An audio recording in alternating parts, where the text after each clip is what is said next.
Are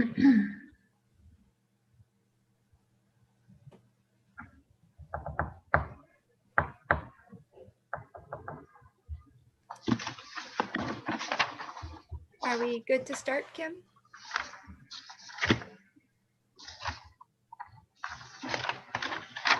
You're on mute, Kim. Sorry about that. We're live streaming now, so yes, we are good, officially good to go. Okay, so we'll call meeting to order. Good evening, everyone. Your worship. Okay, we'll ask for the calling of the roll, please. Can do that. Mayor Eady, Present. Reeve Eamon, Present. Councillor Koulis, Present. Councillor Evans, Councillor Hines, Present. Councillor Jamieson, Present. Councillor Sydney. Present. You do have a quorum, your worship? Thank you. Is there any declaration of opportunity or interest in the general nature thereof? Okay, hearing none. So we've just come out of closed session and we're now going to report the progress from closed. And I'm going to turn it over to Deputy Clerk Jennifer Kirkby to read the next few motions. Okay, so as Mayor Eady said, we were in closed for personal matters about an identifiable individual, including municipal or local board employees, more specifically as it relates to the municipal structure review. That Renfrew Town Council rise from its closed session and report progress. So we have that bylaw 35-2021, being a bylaw to authorize the mayor and deputy clerk to execute a retirement agreement with Kerry O'Reilly, be read a first time and be deemed to have been read a second time. We need a mover for that, please. Councillor Hines, second by Councillor Sydney. Questions or comments on the motion? They're on the bylaw. Okay, hearing none. All in favor? Carrie? Okay, that bylaw 35-2021, being a bylaw to authorize the mayor and deputy clerk to execute a retirement agreement with Kerry O'Reilly, be read a third time and be passed. Mover, please. Councillor Reeve Eamon, and second by Councillor Jamieson. Again, any questions, comments? Hearing none. All in favor? Carried. Maybe at this time, we can just take a very brief moment. I know we're going to have a lot of opportunity down the road, especially the last council meeting in June. Just saying, Kerry, officially on behalf of myself and council members, thank you very much, and good luck moving ahead. Okay. Your worship. Reeve Eamon. I think he was going to have a couple of words, if that's okay with you. That's fine. Yes.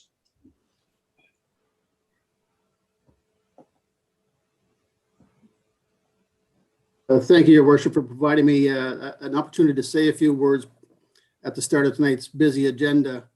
I will try to be fairly brief. Mayor Eady, Reeve Eamon, members of council, and my fellow senior managers, I've had a long career, some would say very long, spanning over 43 years, the last 13 and a half of which were at the town of Renfrew. I am grateful to the current and 3 previous councils that I have had the pleasure of working with.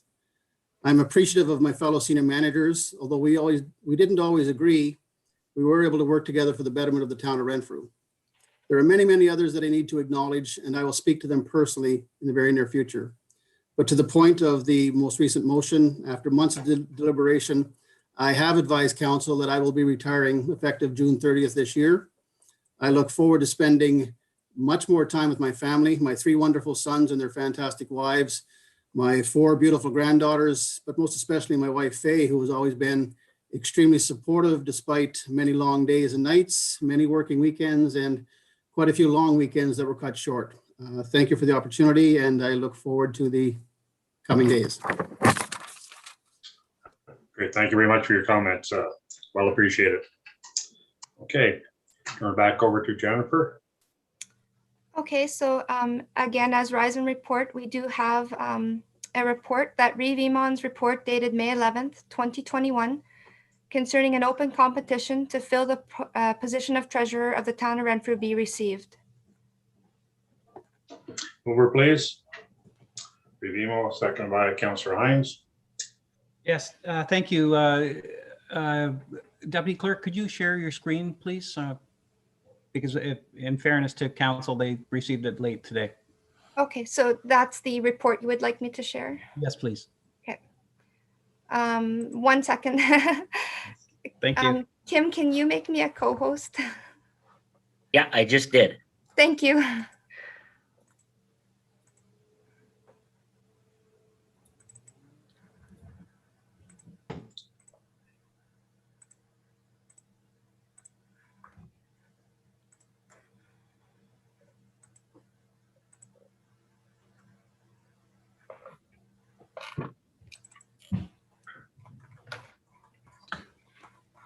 Thank you through the mayor to council and staff. This is a report dated May the 11th.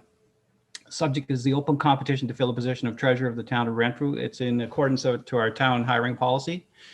And the recommendations are three. One, that council authorizes a search committee that will include the mayor, the reeve, Fournier Consulting Services, the clerk, and the present treasurer to conduct all necessary reviews of the job description for the treasurer's position, and further that the council declares the position of treasurer to be vacant and to authorize the aforementioned committee to consult with the senior management team to ensure a fullness of the job description, to advertise, interview, and fill the position, and further that the aforementioned committee will utilize the contents of the 2019 Gallagher Group report and methodology regarding grid placement, equity, and other factors as deemed necessary by the search committee when reviewing and updating the treasurer's job description and the information provided by Fournier Consulting Services in keeping with the wishes of council to modernization of the administration of the town of Renfrew.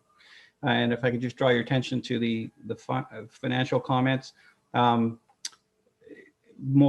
the two most important pieces, I believe, or three most important pieces, are there'll be minimal financial impact as there will be some overlap between the incoming treasurer and Mr. O'Reilly, but we don't expect that to be of significance, and we're not anticipating any incremental impact on the salary and benefits forecast for 2021 resulting in the recruitment. Should there be an unexpected change, we'll note it in the 2022 budget exercise with council in the fall. And the treasurer's position is a full-time position, 35 hours per week, or 1,820 hours per year. And if you could move forward, please.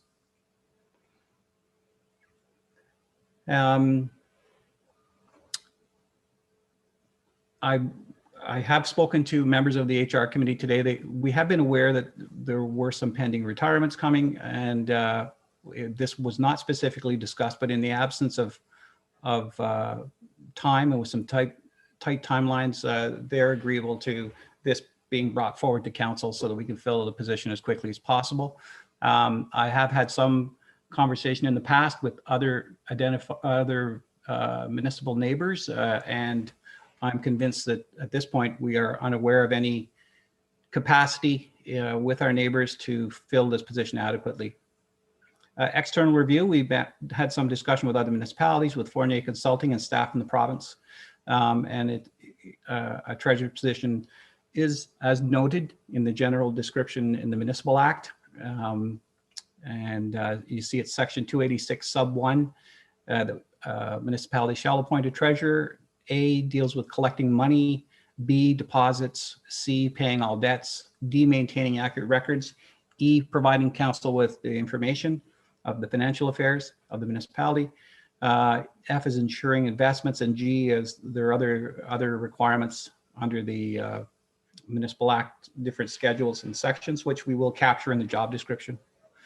And for the background, Councilor O'Reilly, or sorry, Treasurer O'Reilly, I keep calling him that every so often, has been here since 2008 as treasurer, but he did start with the town in 2007. And I took liberty of lifting some of the information from two of his other reports that he's produced in the past, just to give council a full history, as full a history as we can about the present Treasury Department and how the positions came to be. And so you can just take a look at those. I think we've all seen those before, but it's just to allow you to refresh your memory. So the alternatives considered was do not fill a position, which is a pretty untenable one, fill a position, and then fill a position in partnership with another municipality. Given the complexity of the and the demands of the position, there isn't any other partner that has 35 hours, or even if you could shrink the job down to 35 or down to 30 or 25 hours, there's not capacity in neighboring municipalities for that. And so discussion, an updated job description for the position will be developed. And it is always good practice when a position becomes vacant to review the position and ensure it accurately captures the duties and expectations of the employer and legislation. And as noted, a summary of the main position responsibilities of the position is provided in the external review of this report, but we will be filling it out in greater detail. So respectfully submitted for council's consideration by myself.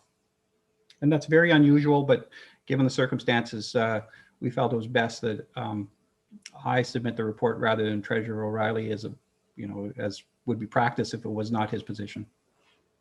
Thank you.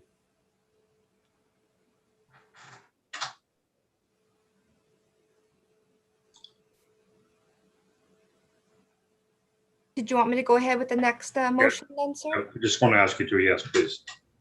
That council authorize a search committee that will include the mayor, the reeve, Fournier Consulting Services, the clerk, and the present treasurer to conduct all necessary reviews of the job description for the treasurer position, and further that council declares the position of treasurer to be vacant and to authorize the aforementioned committee to consult with the senior management team to ensure fullness of the job description, to advertise, interview, and fill the position, and further that the aforementioned committee will utilize the contents of the 2019 Gallagher Group report and methodology regarding grid placement, equity, and other factors as deemed necessary by the search committee when reviewing and updating the treasurer's job description and the information provided by Fournier Consulting Services in keeping with the wishes of council to modernization of the administration of the town of Renfrew.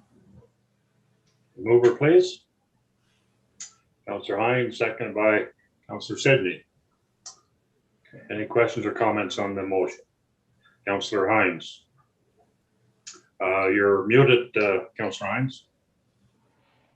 Sorry about that. Just missed commenting before, but I just want to say, and certainly there will be more time to say this to Carrie, but it's been a pleasure with this council and previous councils that I've sat on working with you. You're very to the point, and there's no stone unturned when you're providing us with information and a report. And as a councillor, I really, really appreciate that. You are very conscious of looking after the municipal dollars, and that was important. So I'm happy to see that you're going to be part of looking to that job description and getting us to a place where we can move on. So again, thank you, Carrie, and I certainly wish you well, as the mayor has said, in your future endeavors, and certainly spending time with your wonderful wife and your great little granddaughters. They'll certainly be happy with that. Thank you, Carrie. Any other questions or comments? If I might, I echo that, and will, as you suggested, Your Worship, in June have a little fuller response when I've had time to compose myself and compose something that is meant to share with them. Thank you. We may have to fireworks or something in June. I'm not sure how we're going to do it, but Yeah. we'll have to figure something out. Director Asplin. Yes, I thought this would be a perfect opportunity to begin to roast Treasurer O'Reilly, but I think I'll hold off to a future date. Okay, no other comments? I'll have the vote then. All in favor? Carrie. Perfect, sir. I'm going to say goodbye and pass the meeting back over to Clerk Bummer. I will see you guys later. Okay, Thanks, Is Jennifer. everything good then to go, Kim? great. Thank you very much. Yeah, we're good to go, Jennifer. Okay, thank you. You have a good evening. Okay. We'll get right at it then. Got a long agenda here, so try and get it through as in a good timing if we can. That the minutes of the regular council meeting held electronically April 27, 2021 be adopted as printed. Mover for that, please. Councillor Hines, second by Councillor Evans. Any questions or comments on the minutes?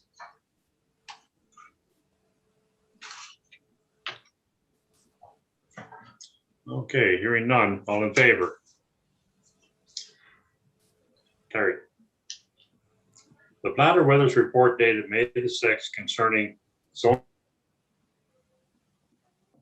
amendment for 95 Pont Street South be received. Mover, please. Councillor Hines, second by Reeve Emo. I'll turn it over to Planner Withers to give us the report, please.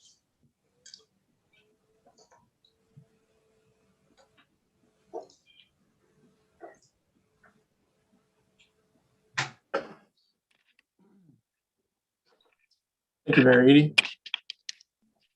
Members of council.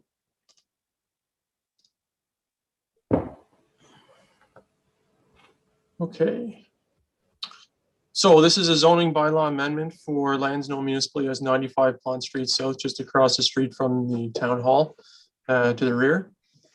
It's currently it's a residential property occupied by a single detached dwelling. The owner is applied to convert it to a duplex.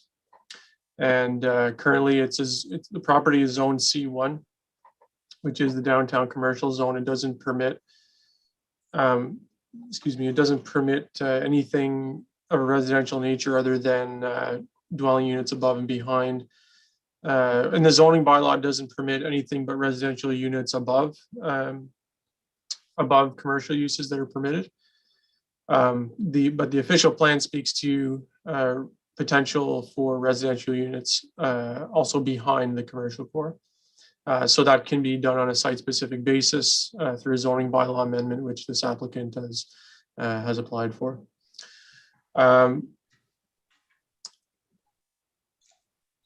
So just in terms of the applicable policy, it's supported by the provincial policy statement, by the town official plan in terms of being appropriate infill development.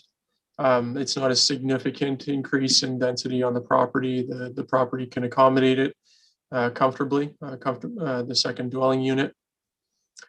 With respect to the official plan, the policies do permit residential uses above and behind the primary commercial core. And again, in my view, the primary commercial core would be considered largely Raglan Street South and its side streets. You could consider Plant and Argyle streets to be part of the commercial core in some locations. I think this is has both a commercial in this part of Plant has both a commercial and a residential nature depending on the location. I think you'd be looking at multiple residential uses. So not, I don't think we would want to, permit single detached dwellings as new permitted uses on these properties, but anything that has higher density residential use, I think is something that we can consider when we're talking about the policies of the official plan. So this will be a C1 E10 exception 10 zone to permit the duplex as an additional residential use. Staff are recommending that the application be approved, and I think that those are my comments. Be happy to answer any questions from council. Thank you. Okay, any questions or comments on this? Okay, hearing none. All in favor? Carried. Okay. Bylaw 30-2021 being a bylaw to amend bylaw 46-2010, being a bylaw to regulate the use of lands and the character, location, and use of buildings and structures within the town of Renfrew pursuant to section 34 of the Planning Act with respect to the property located at 95 Pont Street South, town of Renfrew, county of Renfrew, roll number 4748 000-055-04200 be read a first time and deemed being read a second time. Mover, please. Councillor Koulis, seconded by Councillor Hines. Again, any questions or comments? Okay, hearing none, all in favor? Carried. The bylaw 30-2021, being a bylaw to amend bylaw number 46-2010, being a bylaw to regulate the use of lands and the character, location, and use of buildings and structures within the town of Renfrew pursuant to section 34 of the Planning Act with respect to property located at 95 Pond Street South, Town of Renfrew, County of Renfrew, roll number 4748-000.055.04200 be read a third time and be passed. Mover, please. Councillor Hines, seconded by Councillor Evans. Again, any questions or comments? Okay, hearing none. All in favor? Carried. The Planner Withers report dated May the 6th, 2021 concerning a community improvement plan grant for 28 Dryden Street South be received. Mover, please. Councillor Evans, seconded by Councillor Hines. Again, I'll turn to Planner Withers for the report.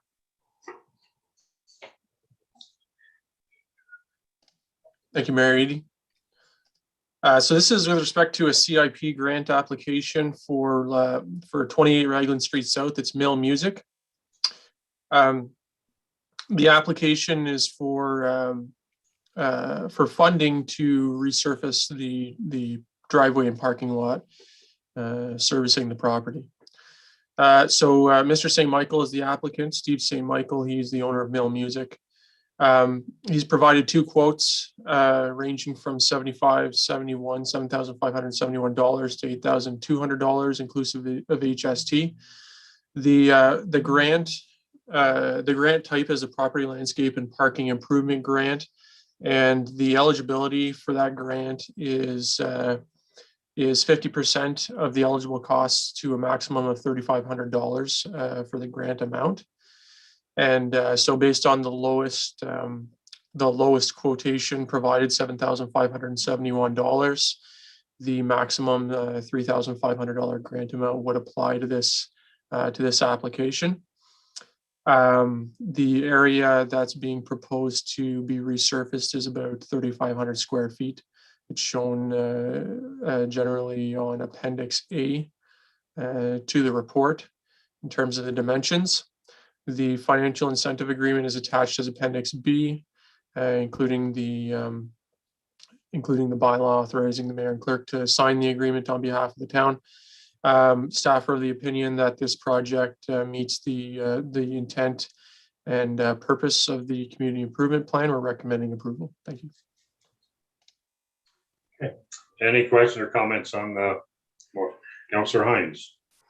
I just want to say that I'm very happy that the municipality has the community improvement plan grant, that annual grant that we have, and we look at each project. And I think in this time of COVID, this offers some hope to businesses that they can improve their space where they are and use this grant to enhance that or to top up what they're planning to do. So I'm really pleased to be supporting this motion.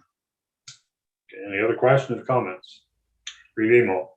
Just a comment further to Councillor Hines, and I'm very glad that Council had the foresight in the last term to implement this program on the advice of our director and then our then planner as well. I think community development, community and community wellness, and then also prosperity of community depend on partnerships. And I think our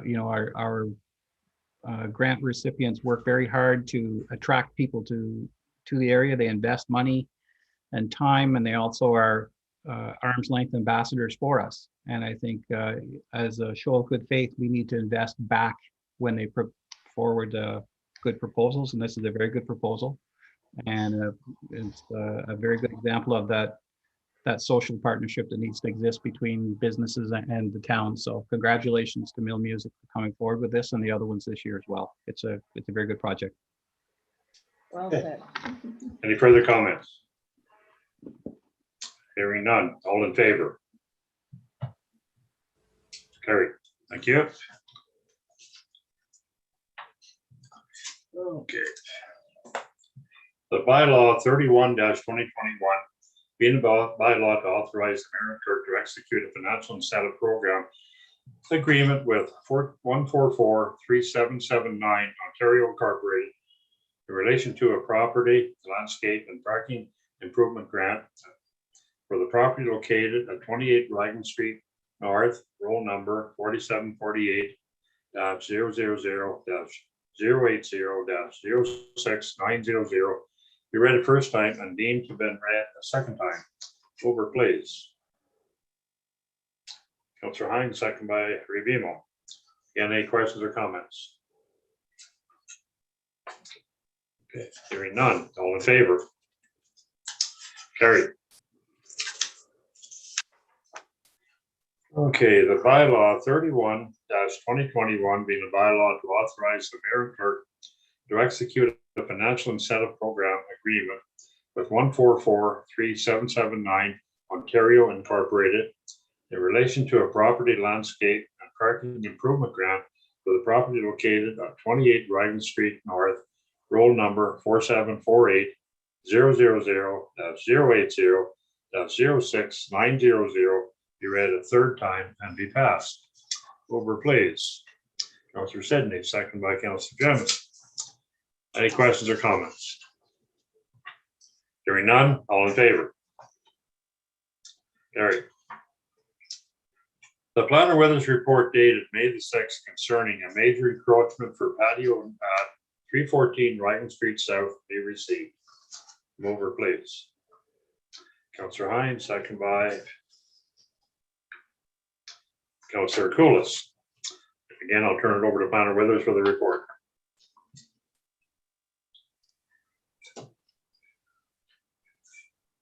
Thank you, Mayor Eady. This application, the next two reports are with respect to restaurant patios, and of course, patio season is coming up. Patios have taken on greater significance for restaurants the last couple of years with the pandemic ongoing, and will again this year.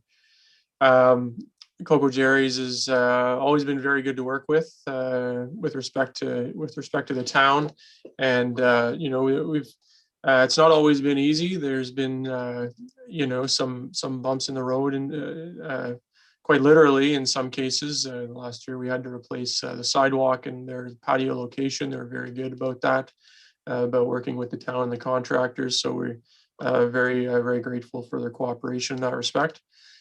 This patio that they're applying for this year is no different than previous years. The town has put in place the new major encroachment guidelines that apply to these seasonal patios.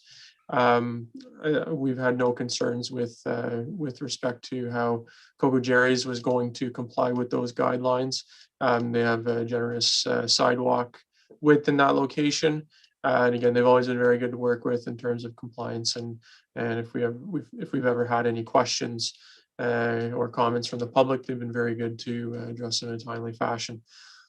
So with that all said, the Appendix A includes the general dimensions of the sidewalk. Again, no change this year.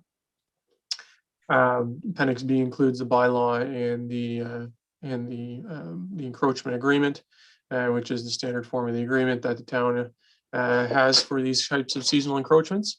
And staff are recommending that this seasonal patio be approved. So subject to any questions from council, those are my comments. Thank you. Any questions or comments, council? Okay, hearing none. All in favor? Carried. Okay, the bylaw number 32-2021 being a bylaw to authorize the mayor and clerk to execute an encroachment agreement with Coco Jerry's Restaurant in relation to the use of a portion of public highway known as Riding Street South be read a first time and deemed to have been read a second time. Again, I need a mover, please. Councillor Sidney, second by Councillor Colas. Again, any questions or comments? Hearing none, all in favor? Carried. The bylaw 32-2021 being a bylaw to authorize the mayor and clerk to execute an encroachment agreement with Coco Jerry's Restaurant in relation to the use of a portion of public highway known as Riding Street South be read a third time and be passed. And mover, please. Councillor Hines, second by Councillor Evans. Again, any questions or comments? Hearing none, all in favor? Carried, thank you. Okay, the planner with his report dated May the 6th, 2021, concerning a major encroachment for a sidewalk patio at 168 Raglan Street South be received. Mover, please. Councillor Sidney, second by Councillor Colas. And I'll turn it over to Planner Withers for that report. Thank you, Mayor Eadie. So again, as mentioned, this is another restaurant patio. This is for Caras Way, but if members of council are potentially aware, if they haven't heard already, that Caras Way has purchased the former Santa Fe location, and they're looking to set up the Santa Fe patio, the former Santa Fe patio, in the way that it has been in previous years. Again, this is an area where the configuration of the patio, and in this case the boardwalk, pedestrian walk around, comply with the new guidelines. We don't have any concerns with that. The new guidelines do contemplate the potential for these types of boardwalk alternatives in order to provide for a larger patio area if desired. Provided that there is a suitable area within the road allowance. In this case, the boardwalk takes up on-street parking, and it's been determined in previous years that that's suitable, and staff continue to have no issue with that. Just in terms of committee review, and with the previous application, the Planning Advisory Committee had no concerns with respect to this patio being established. Appendix A shows the general layout and dimensions of the proposed patio, along with the structural details with respect to the boardwalk. Appendix B includes the bylaw and the proposed encroachment agreement, and we're recommending approval of this patio for the 2021 season. And subject to any questions from council, I think those would be my comments. Thank you. Okay. Any questions or comments? Hearing none. I'm glad to see this patio being erected in that. It's a pretty nice looking patio, and I know it serves a good purpose in the town. So I'm glad to see that back and forth. I'm glad to see that restaurant being filled up again. That's a good thing for the town. Anyways, all in favor? Carried. Okay, the bylaw 33-2021, being a bylaw authorized the mayor and clerk to execute an encroachment agreement with Carey's Way Restaurant Incorporated in relation to the use of a portion of public highway known as Riding Street South be read the first time and deemed to have been read a second time. Over, please.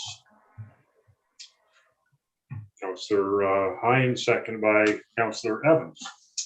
Again, any questions or comments? None. All in favor?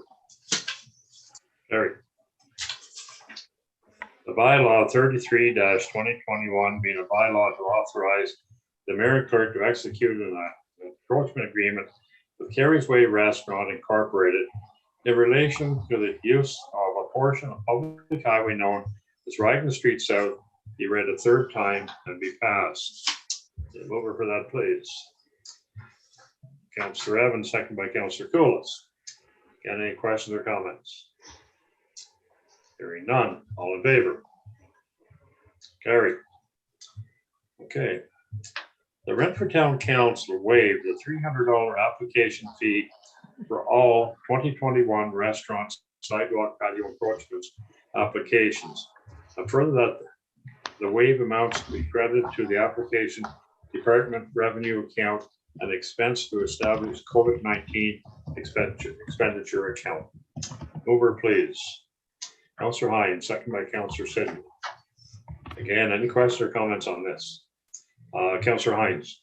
Just a comment, Your Worship, as a chair of planning, and you actually sit on that committee also, we thought it proper in this year of COVID again to make that suggestion that the fee be waived because, I mean, they are having a struggle being shut down, and I certainly echo your comments about these patios. They do enhance the street and our streetscape, and so I am very supportive of waiving this encroachment fee at this time. And the planning committee is very aware that we do have a line in the budget that shows revenues from various fees and such, and that money would not be there. But we felt that the importance of having this on the street and helping businesses along at this time was more important.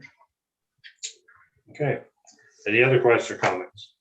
Revimo. Yes, thank you, Your Worship. And just to echo what Councillor Hines has said, I think the patios are a real benefit.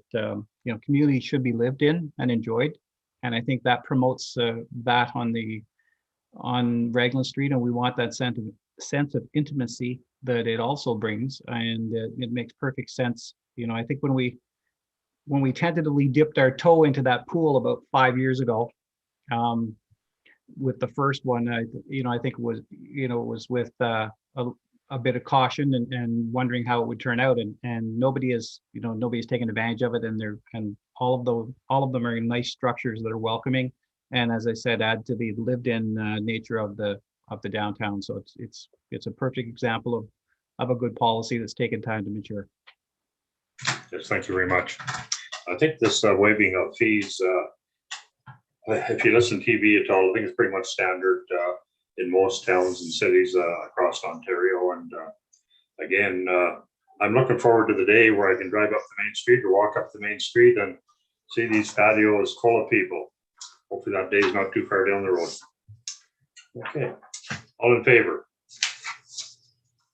Great. Okay, that the minutes from the Administration, Economic Development and Tourism Committee meeting held April 1st, 2021 be received. Over, please. Councillor Jamison, second by Revimo. Turn over to Councillor Jamison for the report. Okay, well, this was our April 1st meeting, and as you can see by the minutes, they're very well done. So technically, I don't really feel that I need to do a report. It's very self-explanatory, but if there are any questions, I'll do my best to answer them. Yeah. Any questions or comments on the report? Okay, hearing none. All in favor? Thank you. The Treasurer Riley's report dated May the 6th, 2021 concerning the 2021 municipal tax rates be received. Over, please. Councillor Hines, second by Councillor Coolus. I will turn it over to Treasurer Riley for the report. Thank you, Mayor Eadie. Based on tonight's earlier announcement, this will be my last report on a budget. There will be something coming forward at the end of May, early June. We still have to set the tax rates for the BIA, but their budget for 2021 has not been finalized yet. So they're meeting later in May, and I will have to bring that back. But dealing with the municipality, when the budget was approved on April the 27th, the number that was identified at that time that we'd have to raise through a local tax levy was $9.3 million. Once that was determined, the following day, the County of Renfrew passed a couple of bylaws, which they are required to do as the upper tier municipality that sets the ratios, that determines the amount of commercial versus residential and industrial versus residential. Those are the different ratios that are involved. And once they determine that, then we can use the tool that's available to us that's used by all municipalities in the county and the majority of the municipalities throughout the province. It's called Opta, the Online Property Tax Analysis System. And what we do is basically enter how much we need to raise through municipal tax levy. And their system does the calculation for the rates. The rates themselves are included in the bylaw, so I won't talk to them right now. I just want to highlight that on the second page of the report, you can see that in addition to the $9.3 million is made up of a couple of components. One is the actual town portion of the tax bill, which is just over $9 million. The town also keeps the school portion of taxation on PIL properties, property or payments in lieu of taxes. These are primarily government buildings, for example, the old Mitel building, the Heritage Canada, that building, any government agency, they don't pay taxes per se, but they do pay what's called a payment in lieu of taxes, which is the same amount. The school portion of those taxes, the municipality gets to keep. So that's that amounts to $227,000. And then the final source of tax revenue comes from what has been known as heads and beds forever. It's a calculation of $75 per bed at the local hospital. And it also includes revenue we get from the taxation of power dams. And again, that's set by the province. It's not set by tax rate. It's based on a different calculation that comes provincially. And that number has not changed in a great number of years. Appendix 8 of the report shows the ratios that I referred. Appendix B is interesting in the sense it shows the allocation of the $9,069,000 that has to be raised. You can see that 65.8% of the total tax dollars comes from the residential assessment, with commercial next highest at 25.4. And then the multi-res industrial, large industrial, we have pipeline revenue, farm revenue, we have one farm property, and forestry property, they account for 8.8. So in total, we get the bulk of it, pretty much 91% from the residential and commercial classifications. And that has remained fairly unchanged over the last decade. There is a slight shift into the residential from commercial, and there was a slight shift into residential from industrial a few years back, but that seems to have leveled off a bit. The third appendix shows a comparison of the tax rates year over year, comparing 2021 to 2020. Of note in the residential and multi-residential categories that the school portion, the education portion has been maintained the same. So there's a 0% change. What you do notice though is when you look at the commercial and industrial areas that there's a significant decrease in the education component. They've gone from 1.25% to 0.88%, substantial reduction of 29.6% in their tax rate. So that benefits the commercial and industrial properties in 2021, as is summarized in Appendix D, which is the basic yardstick that we use.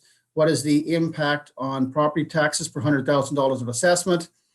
At the top of the Appendix D, you'll see that the assessment, with an assessment of 100,000, the residential increase, the town portion is $22.99. You add on a county increase of $9.06, so it's a total increase of $32.05 per 100,000 assessment. Similarly, the increase for multi-residential is $62.30 per 100,000. But of note are the commercial and industrial areas where you'll see a decrease of $311 and $295 respectively, and that's flowing directly from the education rates being dropped as much as they were. So unless there are specific questions, these are the numbers that are required, as outlined in bylaw 29-2021. Those are the tax rates required to generate the not just over $9 million in tax revenue that the municipality requires for 2021. Okay, any questions or comments on this? Okay. I'd like to say Treasurer Riley, as being chair of finance plus being mayor, that this is my 7th budget I think I've sat in on with you on, and I have to say that everyone has been done very professionally. Details are always there. Questions are asked if we have questions and whatever. So maybe you want to take this budget home as a souvenir. That's close to being a roast, but not quite. Thank you. But anyways, any other questions or comments? Hearing none. All in favor? Carried. Okay, the bylaw 29-2021 being a bylaw to establish the 2021 property tax rates to raise the general municipal tax or municipal levy, establish penalty and interest rates for non-payment of taxes on the due date, be read a first time and deemed to have been read a second time. Mover, please. Revimo, second by Councillor Evans. Any questions or comments? Hearing none. All in favor? Carried. Okay, the bylaw 29-2021 being a bylaw to establish the 2021 property tax rates, to raise the general municipal levy, establish penalty and interest rates for non-payment of taxes on the due date, be read the third time and be passed. Again, mover. Councillor Hines, second by Councillor Evans. Again, any questions or comments?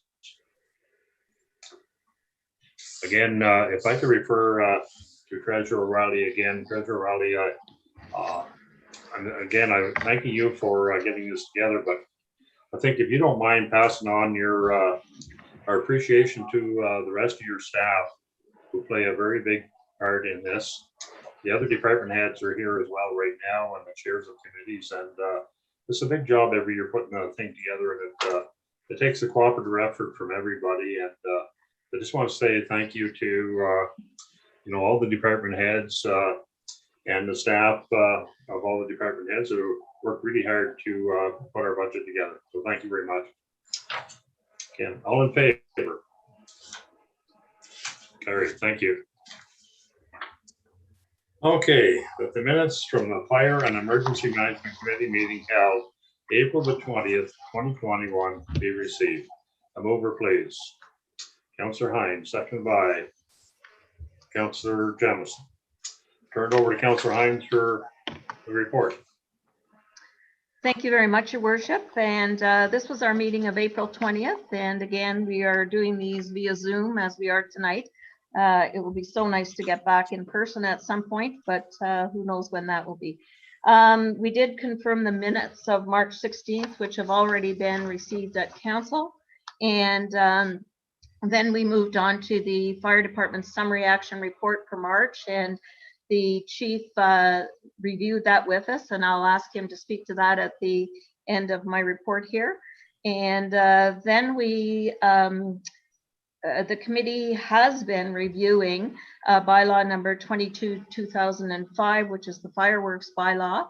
And this came forward in regard to the request that Mr. Dick made to council at a previous council meeting. And it was referred to fire to look at. He's in the fireworks business, selling fireworks. And so we have had a look at that. We looked at many bylaws around the area. And when we looked at our bylaw, we did cite that the sale and the use of those flying lanterns is not really an appropriate thing. They're beautiful and everything, but once they float off into the sky, who knows where they land, whether it's on somebody's roof or in the trees.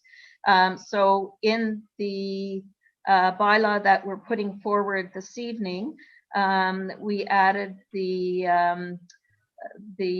prohibiting of those flying lanterns. And we also identified some fees and charges associated with non-compliance with the elements of the bylaw. I want to say also that the chief was very proactive in agreeing to speak with the various distributors, whether they be the corner stores or people who do distribute fireworks, that indeed these are the bylaws. This is the bylaw with the municipality. And although you might be buying these, there are certain times that they are able to be set off. And so the chief has agreed that indeed he's hoping to do a fair bit of education on the purchase of them. And also we're going to be hoping to have the distributors saying to people, you might buy this in Renfrew, but you really need to check on your bylaws, whether you're going to go and set them off in Greater Madawaska or Horton Township. Each municipality has their own bylaws in regard to setting off fireworks and when you can set them off. But I must say, in the review of all the bylaws that we looked at and the town fireworks bylaw, we're pretty much all on the same page about when you can set them off. And it is a safety issue, and I'm sure the chief can speak to that in the next report. But that's where we've got to. So the language was developed. There has been some language developed for an agreement with retailers that encourages and ensures the education of the purchase on the need to follow all restrictions associated with the use and storage of fireworks within whatever municipality, and certainly our municipality. That's what we were more concerned about. Then we moved on to new and unfinished business. Nothing has changed too much in regard to the priorities for 2021. We're pretty hand-tied in regard to any kind of celebration of the anniversary of our fire department, but until COVID ends. And certainly we keep on the books that at some point we'd like to look at whether it be in-house or having someone look at that, but we feel that we could do it in-house, a master fire plan, just to kind of match the growth that's going to happen in Renfrew. Also, the fire chief continues to keep his ear open to the local efficiency group, and if there are times that we can share things with other municipalities or formulate these agreements, and we do have several of those agreements now in regard to tiered response, etc. The fire chief also gave us an update on the next steps that he's going through in regard to the provincial emergency. We are planning to have one later in the year, a practice one. And he also updated us on his very active and innovative volunteer recruitment process. He actually did a little YouTube video and reached out to people to just, submit their application. And I think that has been very successful for him. So our next meeting is May 18th. And again, if you're interested in joining in, please contact the fire chief, and he will certainly ensure that you have the link that you can join us. So if I could, before we ask entertain any questions, if I could ask Chief Welsh to just very quickly review our monthly report, and it does relate to April. We always look at what happened in the past month. So this was our April meeting, so it will be the March happenings. Chief Welsh, if I could, through your worship. Yeah. Okay. Thank you, Madam Chair, your worship, and members of council. As we can see, the report, I've got it up on my screen. I don't know if you want me to share it or not. I think we all have a copy of it. Sorry? I think we all have a copy of it in front of us. Excellent. Excellent. Yeah. So the month of March this year, last year we saw a slowdown. This year we have seen an additional slowdown in the number of calls for the month that we've received. We had 5 calls within the town of Renfrew itself, 2 for assistance to other agencies, which I've referred to in the past as those locked door entries that we provide assistance to the paramedics to ensure they have access to patients. We had a false alarm for a carbon monoxide detector. We had a burn complaint, and we also had a category of other public hazards and other responses, to total 5 within our community. In Admast and Bromley, we were called as part of our automatic agreement with them to provide first run suppression and auto extrication assistance, and that was 1 call for that. and the Township of Horton had a structure fire for which we provided assistance by assisting them with water supply. They came to the closest hydrant to the call out on, I believe this one was on Bruce Street, that we supplied them with water for, and we had staffed the hydrant to make sure that they had an adequate pressurized water source to fill their tanker so they could continue to fight the fire. So at the bottom of the column, we total the monthly calls for the month, which are 7, and in the brackets beside it, you'll see the 2020 numbers associated with the same time period. There were 11 events last March, and this month we have 7. Our total for the year to date, at the end of March, was 52 calls in comparison to 2020, where there was 42 calls in total. So notwithstanding a slower month in March, we still are at a pace that's slightly higher than our number of calls in total for the year last year. We continue to see activity within the fire service to continue to do our monthly trainings, our in-session training for our career staff, as well as our bi-weekly training for our volunteers to ensure our level of competency and professionalism when we respond to calls. We had 149 hours worth of vehicle maintenance and repairs that were going on within the station. That's an ongoing attempt to ensure the fleet is in the best working order possible. Our categories also include small engine and equipment, maintenance, repairs, public relations. We did have a couple of opportunities to touch base with the public and perform some valuable updates for them. Building repairs and maintenance, as well as COVID cleaning, amounted to some 42 hours. We are starting to see an uptake with the construction in town for our water sales. So we had 20 hours that were dedicated to that. And one little last fling at it, in March, we did have 2 hours associated with snow removal. And I'm thinking that should be the last time you see that on our report before December, if things go well. The final category that we report on through the month of March this year, there was 8 recreational open air burning permits that were issued.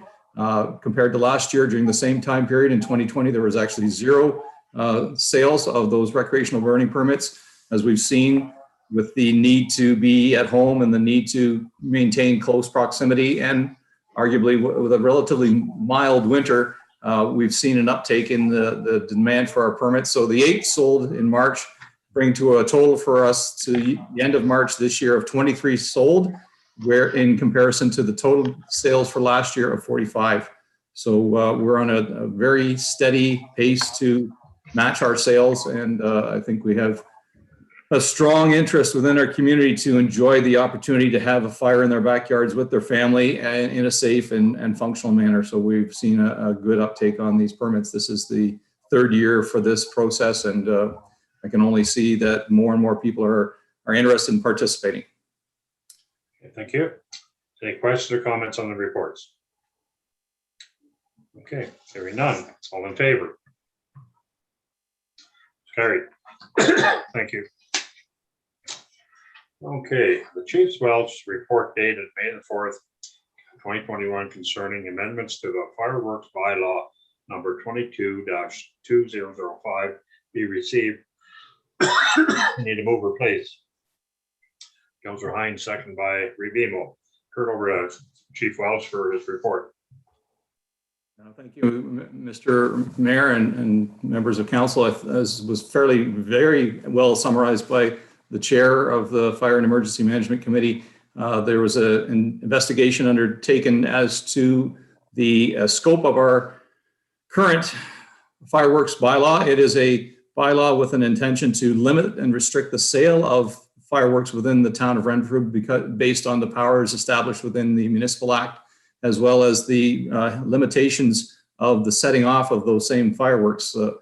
I'm taking a guess, not having been around when they put this in 2005, but based on the language that we saw through significant number of other communities that you had the restrictive elements associated with it that ours has, the intention was to minimize the sale, thereby minimizing the availability and helping to reduce the potential risks to the communities by limiting the days of application or the use of those.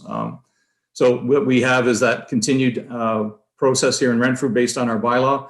As the chair pointed out, we did notice some certain deficits within our current bylaw, certain areas of new concern that would have probably come to light since 2005, specifically the flying lanterns that were needed to be identified. And of course, as the the chair pointed out, there are certain fines that are associated with the violation of the restrictive covenants of this bylaw that had not been clearly identified in our proposed bylaw, and the attached schedule associated with that tries to compensate and catch up on that. So what we see before you is the proposed amendments to include the prohibition of the flying lanterns, the identified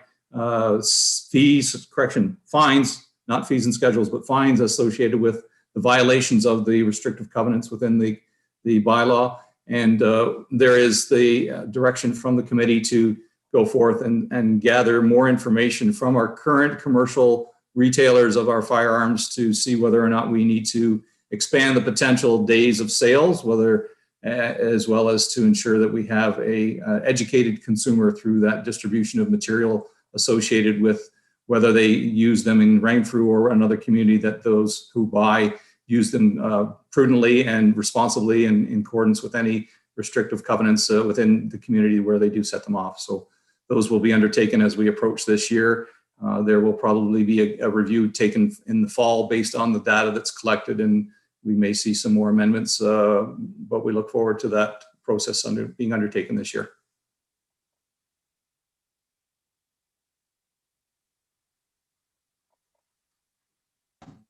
Where was that? Any questions or comments on the report? Councillor Sidney. Yeah, thank you. I have a couple actually. So one is I'm wondering if the committee has entertained the idea of, I believe, and I'm not 100% positive, but I'm pretty sure that the City of Toronto allows fireworks to go off on the days that we have as well, but they also have a permit application that you could permit for fireworks. And further to that, I personally have a bit of an issue with the limited days of what we're allowed to sell them. So I hope moving forward, if that's being reviewed, we really take it seriously, because we do have bylaws in place with fines that we're about to put in play. But I think if you look at it from a perspective of hunting and fishing season are only certain times of the year, yet you can buy fishing rods or firearms in this town all year long. So it's up to be the responsibility of the person. And I get fireworks are a little different than firearms and fishing rods, but again, we're limiting when somebody can try and make revenue for their family or whatever. I just think that's keeping it pretty tight and very old school. So I just think that there's more that we could do to be a little bit more proactive and upfront and modernized with maybe a permit system. I'm not in favor of the regulating when you can sell them, because like I said, that comes back to that we should be regulating firearm sales and fishing rod sales, because there's only a specific time you're allowed to use those as well. So I don't know how this moves forward, but I think there's some more work that I think needs to go into it and take a look at it. So that's just my opinion. But I just see it a little bit differently. So I just wanted to make that comment, and hopefully that the committee, when going forward, reviewing the commercial part of it, really looks at the other stuff that is sold when it's not the season for it to be sold. So thank you. Councillor Hines. Thank you very much, Councillor Sidney, for those comments. And those are things that we will take into consideration. I have entered that in my book for the fall review at our fire meeting, perhaps in September or October.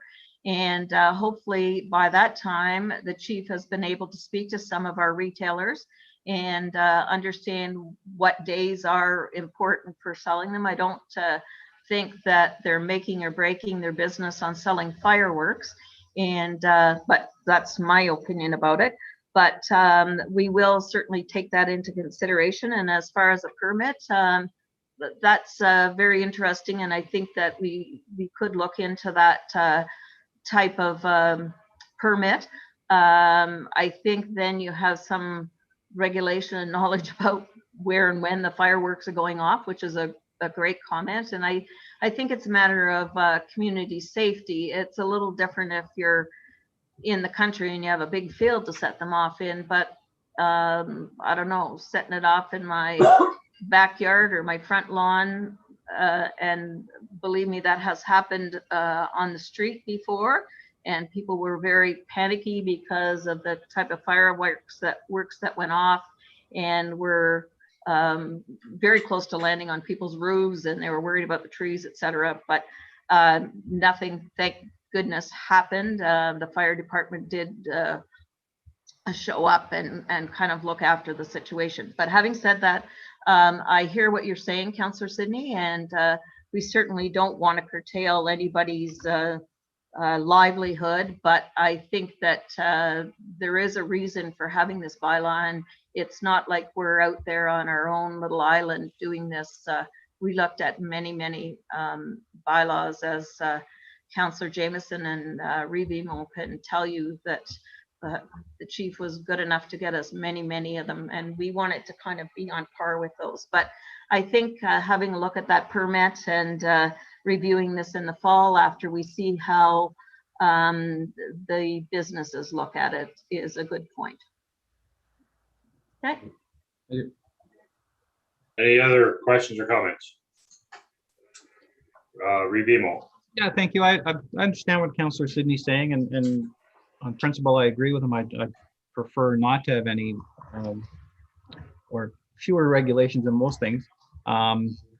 But prior to this, to Mr. Dick coming up with his request, I'm not sure anybody was aware we had a fireworks bylaw restricting sales, because I've never heard anybody complain about it or even bring it up in conversation. So it was a bit of a learning experience for us, and I think the first focus was to try and tentatively identify what he was requesting and whether we could grant it or assist him, and then at the same time open it up for others similar to him should they be interested.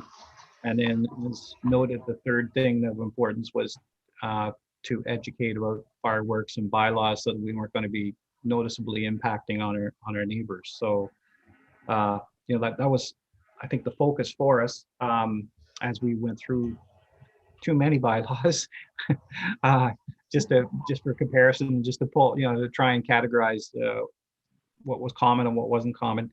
And everybody quickly identified the flying lanterns as an issue that wasn't addressed. But, we did commit to bring you back in the fall, and as part of it is to hear what is said around this table, but also now that the public's aware of it, I think we'll hear some more things.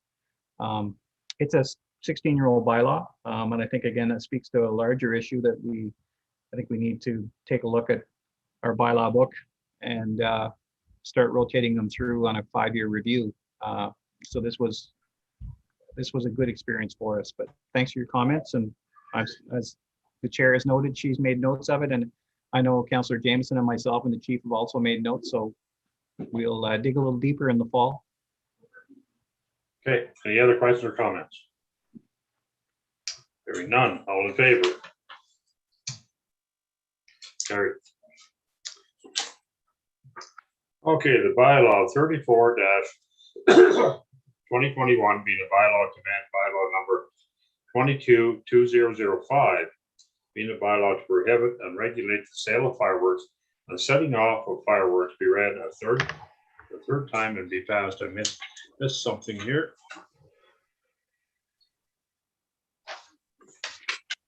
Palmer, did I read the first and second time bylaw?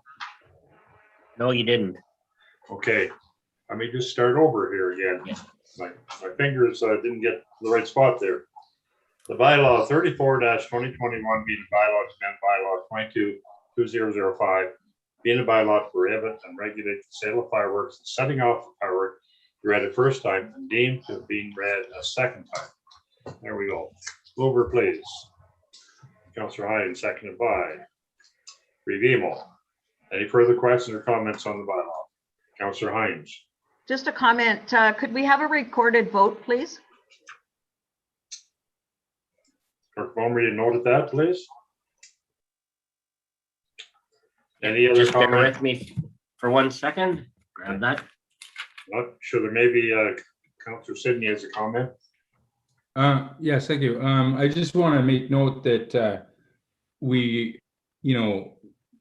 obviously highlight the fact that this will be reviewed in the fall. I guess the unfortunate part is it's not broken down. So if you don't vote in favor, you're not in vote in favor of the fine. So anyway, it's a little bit that way. But I just want to add on to what Reeve Emo said, that, you know, if you take into account that not a lot of people even knew we had a fireworks bylaw. I don't think there's been a lot of issues with fireworks, and I've seen numerous stores sell fireworks throughout the year. So I just, again, I want to make sure that we really do this the right way and really look at it. And you know, I'm in favor of the fines for sure. But I hope it is noted that it is coming back for review in the fall. Thank you. Any other further questions or comments? If I could ask a question of Chief Wells, this bylaw, is this prohibiting all fireworks from selling fireworks to setting off fireworks in the whole town for the whole year? Is that what this is saying?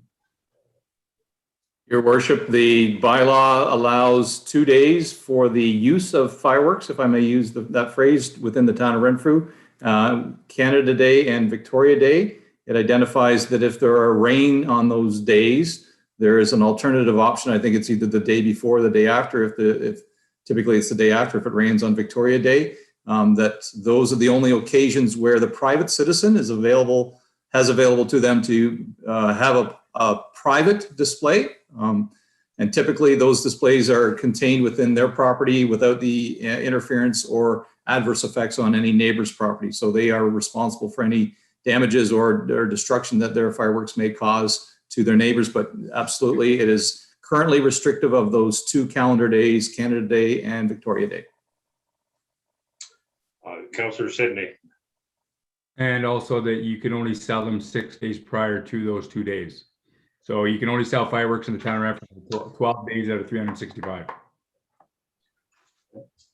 Councillor Hines. You're on. Sorry, I was just going to make a different comment to assure that we are looking at the different dates. I know you've mentioned before, Councillor Sidney, Family Day, you know, would be an important day. And certainly your comments about some kind of a permit would make a lot of sense, that, you know, someone had a wedding or a special celebration that they could have a permit to do that. So I will assure you that I've written it in my book and we will look at it. But I will just, I think the chief was going to answer the question there. So unless you'd like me to say it. No. This is going to be reviewed in the fall of the year? Am I correct in saying that? And it'll be brought back to council? Mm-hmm. So I'm just surprised why New Year's Eve wouldn't be on there. Being in the middle of the winter, pretty safe, et cetera. No. So, but I guess at that time it'll be reviewed, and then if there's further dates to add, you'll add them. Yes, and I mean, we wanted to allow the chief some time to talk to the distributors. As I said, I don't think that makes or breaks their business, and they may incur some liability of selling them. I don't know, but it at least gives the chief an opportunity to talk to the businesses and let them know that we do have a bylaw in place, and you know, we are looking for input in regard to reviewing it. You know, are they interested in selling them all year round? You know, we've never had a problem, but I do know in the past, in my previous life here at as a mayor and as a councillor, that there were times that the chief of the day had to go to a various business and say, you know, you're out of line here, you cannot sell them other than on these days. But honestly, we haven't had any issues that I'm aware of in, I'll say, the past 5-10 years, 5-8 years. Have to express this. My concern is basically you're looking at a $500 fine, and I'd say that 9 out of every 10 people who live in the town of Renfrew are not aware of these bylaws, and all of a sudden they're somebody walks up to the door and says, we're fining you $500 if you set off a firecracker. And to me, this has got to be extremely well advertised, whatever, because you know, we've been a lot of citizens in town, and we've had bylaws that have been there for 50 years, and people still don't know about them. So yeah. I have a concern there that we're pushing something down people's throats within the town of Renfrew to some degree. I understand that we're reviewing it, but I also understand that we need some compassion here in some way or another. Okay, Councillor Hines. Your worship, if I could again, and I think, you know, I mean, you can ask the fire chief, but I think that even, and I'll refer to the example of having outdoor fire burning permit. That's something new to the town of Renfrew. And certainly the chief has made it his business to go and certainly educate people that are having an outdoor burning, that maybe their neighbor called and said, whoa, something's on fire in my neighbor's backyard. And they don't whack on a fine immediately to them. I mean, there's a sense of education and, you know, I think that's why it's so important at these council meetings, not just to whip through the reports and say, well, you guys all have this in front of you, so there it is. I think it's important to let the public know what we're reading. Yes, you can go online and read this 200 and how many 300-page dossier that we picked up on Friday night. But I think it's important for the public to know. And when it comes to being a bylaw, I think you're very right. I think people need to understand what we're dealing with and that we want to hear about things that we're doing and how it affects them. And I think that was the whole idea from Councillor Jameson and Reeve Emo to ask the chief to go out and speak to some of these businesses that are selling fireworks and what's their thought on it. Do they want to sell them every day of the week? And that's why we looked at other municipalities, because we didn't want to be the big bad guys out there by ourselves. I totally understand. I'm going to vote in favor of this motion, but at the end of the day, Renfrew is not the only place you can buy a firecracker. You can buy a firecracker just outside of Renfrew in the township of Horton, or you could a few years ago. And or if you're in Ottawa or other places, you can just pick them up at random. If you're down in the States, you can pick them up like anytime you're down there. And so like my concern is if, you know, somebody lets some firecrackers off and June 15th and all of a sudden you have a fine thrown at you and you're not aware of the bylaw, whatever. And I don't know how you could educate people to be aware of the bylaw, but I guess that is up to Fire Chief Welch to get the word out there. But anyway, any other questions or comments? Okay, hearing none. We ask for a recorded vote. Clerk Palmer. Thank you. Before I start, I will advise that the fireworks bylaw is on our website, has been since we've had a website. And as clerk, I think I'd be remiss if I didn't say that people do have an onus to understand the rules of their municipality, and certainly the information is widely available on our website. So in saying that, we do have a request for a recorded vote on bylaw 34, 2021, first and second reading. Reeve Eamon. Sorry, yes, I was practicing. Councillor Koulis. In favor. Councillor Evans. Said in favor. I could read his lips. I can't hear him though. Okay. Councillor Hines. In favor. Councillor Jemison. In favor. Councillor Sydney. I think he's in favor as well. He was muted. Okay. Sorry, yes, in favor. Mayor Eady. I'm in favor. The motion is carried. Okay. The bylaw 34-2021 being the bylaw to amend bylaw number 22-2005, being the bylaw to prohibit and regulate the sale of fireworks and the setting off of fireworks, be read a third time to be passed. Need a mover, please.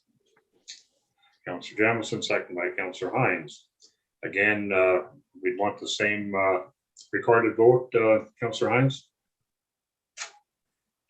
I'm fine based on the discussion we had and the promise that we have coming forward to review this. I just wanted to ensure that people are either in favor or not, and that the fire committee does know some of the background on that. So if it makes sense to the clerk to do a recorded vote on the third reading, I'm fine with that either way. It's just, sometimes I don't see everybody's hand. I'm looking at the screen and, you know, I mean, sometimes I know it's delayed a bit, but I really did want to have a feel for where people were at. Well, that's fine. There's no problem. Clerk Bulmer, how do you want to handle this? There's certainly no need for another recorded vote unless it's requested of council. Okay. So if there's no other questions or comments, I'll ask for all in favor. None opposed, carried. Okay. That the minutes from the Parks and Recreation Facilities Committee meeting held April the 20th, May 5th, 2021 be received. There's two sets of minutes there. Moved by Councillor Sidney, seconded by Revimo. I'll turn it over to Councillor Sidney for his report. Thank you very much, Mayor. As stated, this is from Tuesday, April 20th. We did receive a report from Director Hill in regards to the caboose that's located at the Tourist Information Center. I may get Director Hill to speak on that because he has more of the detailed information.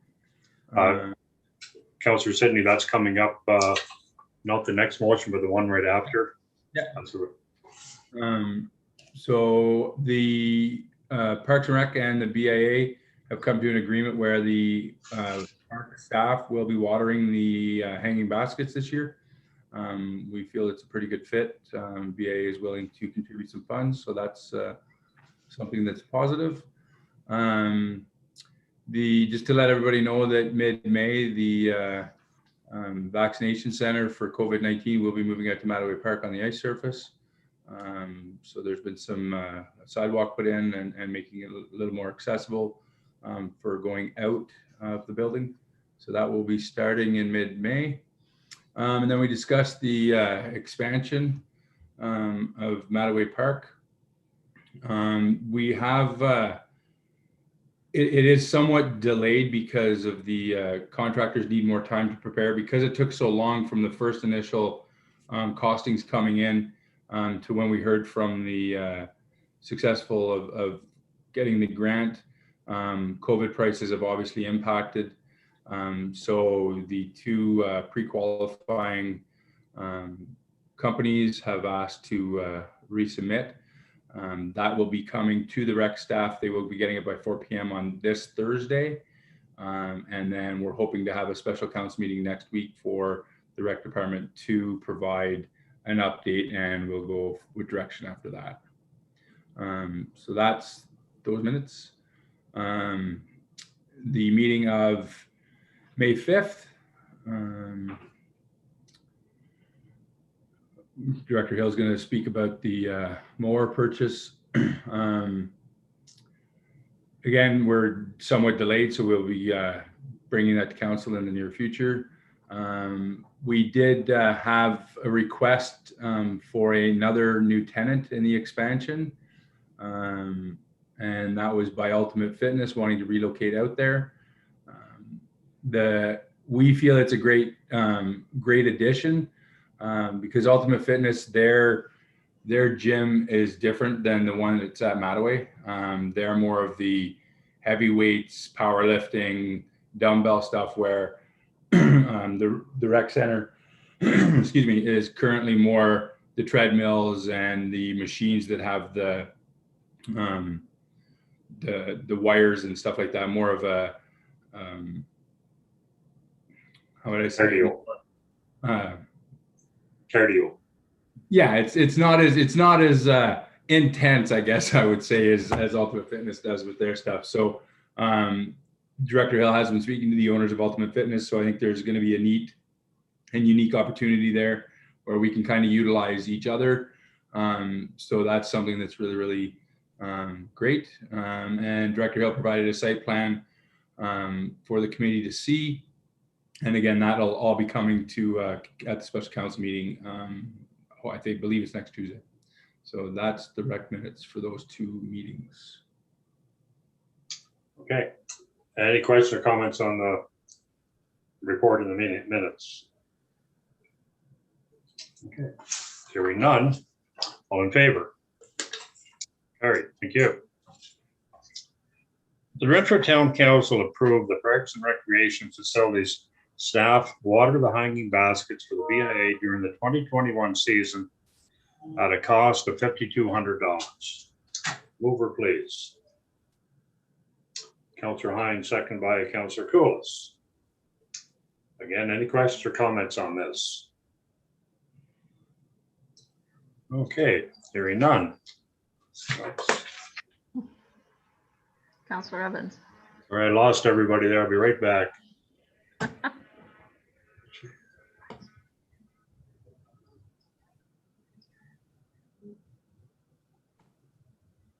There. I set my paper down on a pretty tender computer I got here. Councillor Evans, you had a comment? Sorry, we can't hear you, Councillor Evans.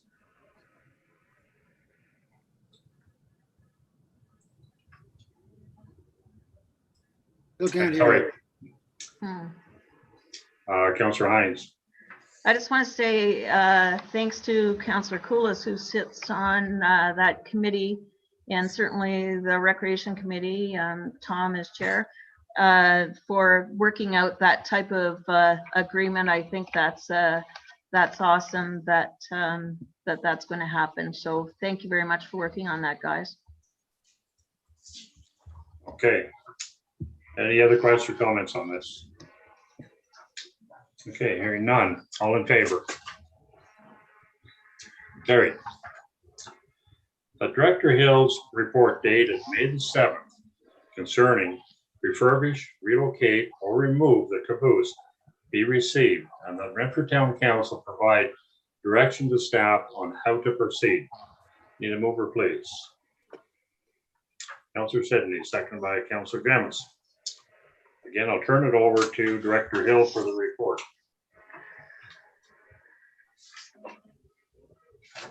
Mute.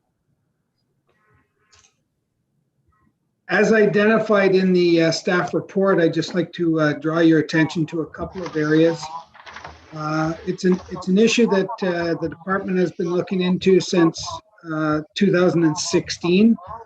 At that time, staff had secured a price from one of our contractors to complete the work in question of basically sandblasting and painting the structure of $9,200 plus HST.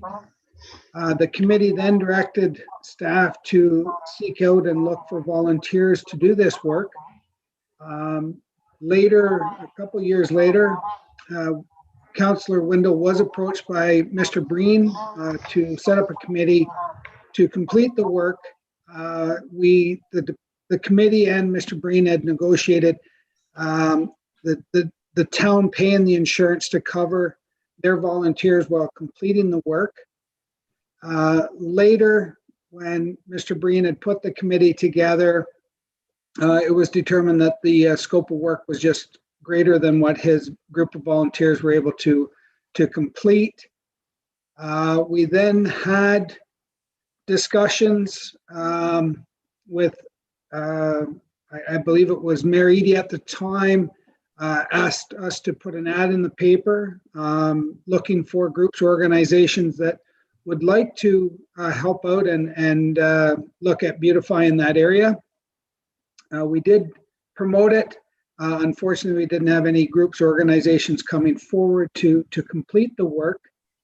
And then this year, the issue was brought up at our Finance Committee meeting by Councillor Hines on what the status was in the 10-year plan of refurbishing the caboose.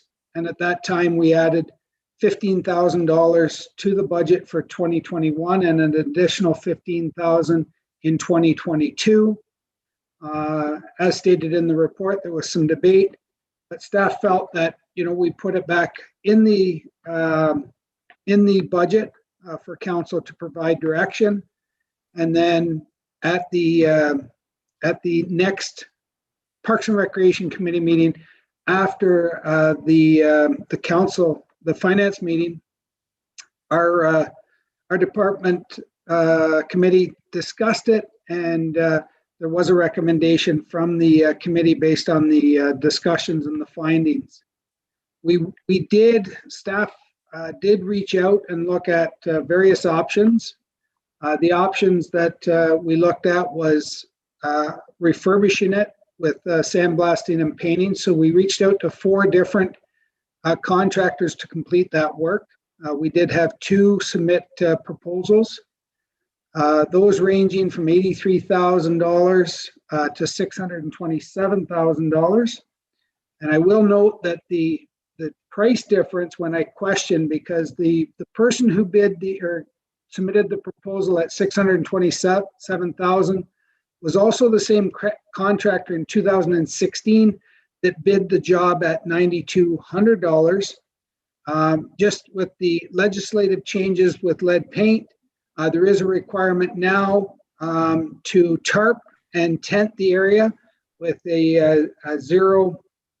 I'm trying to think of the word. My apologies. Basically, so that there's negative pressure within the tent, so everything falls directly to the ground. Very similar to the abatement of asbestos. So that's where it changed his price.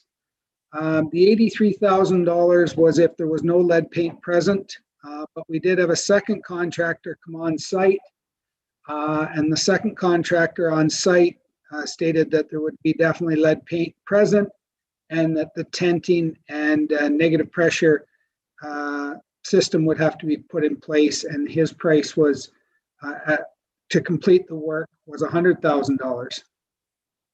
We also reached out to 3 companies to provide pricing to relocate the caboose within a 10-kilometer radius. Unfortunately, only one quotation was received, and it was in the amount of $18,500 plus HST to perform that move. And I didn't have a location to give this contractor other than, just give us a price to relocate it, moving at 10 kilometers. We then solicited 2 companies to remove the structure.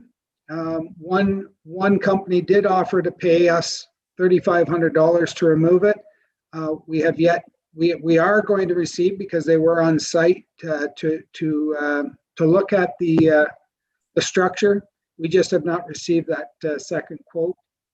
The only other cost that we feel that we would have to look at if the structure was moved or relocated would be that of $1,800 to have the electrical panel relocated, because it does service the various amenities within the park. So we did get a price from a local electrician, and the cost is $1,800. So I tried to put together 3 options for council's consideration, and if there was other options, I apologize that I didn't take those into account. But the report is what I have looked at from a historical standpoint of in my time, in my 8 years with the municipality, of correspondence regarding the caboose, and tried to recapture all the different discussions at the different meetings that the caboose was talked about. And I basically have presented the information with no recommendation, because I firmly feel that it is up to council to direct staff on how they wish to proceed. I know that the rec committee, when the numbers were presented to them, did make the recommendation, and it is in the minutes that were reviewed tonight, that the rec committee is recommending to sell the caboose. So I leave it to council to discuss and to provide direction to staff on how they wish to proceed with the caboose. Okay, thank you very much for the reports. I'll now turn it over to council members for full discussion.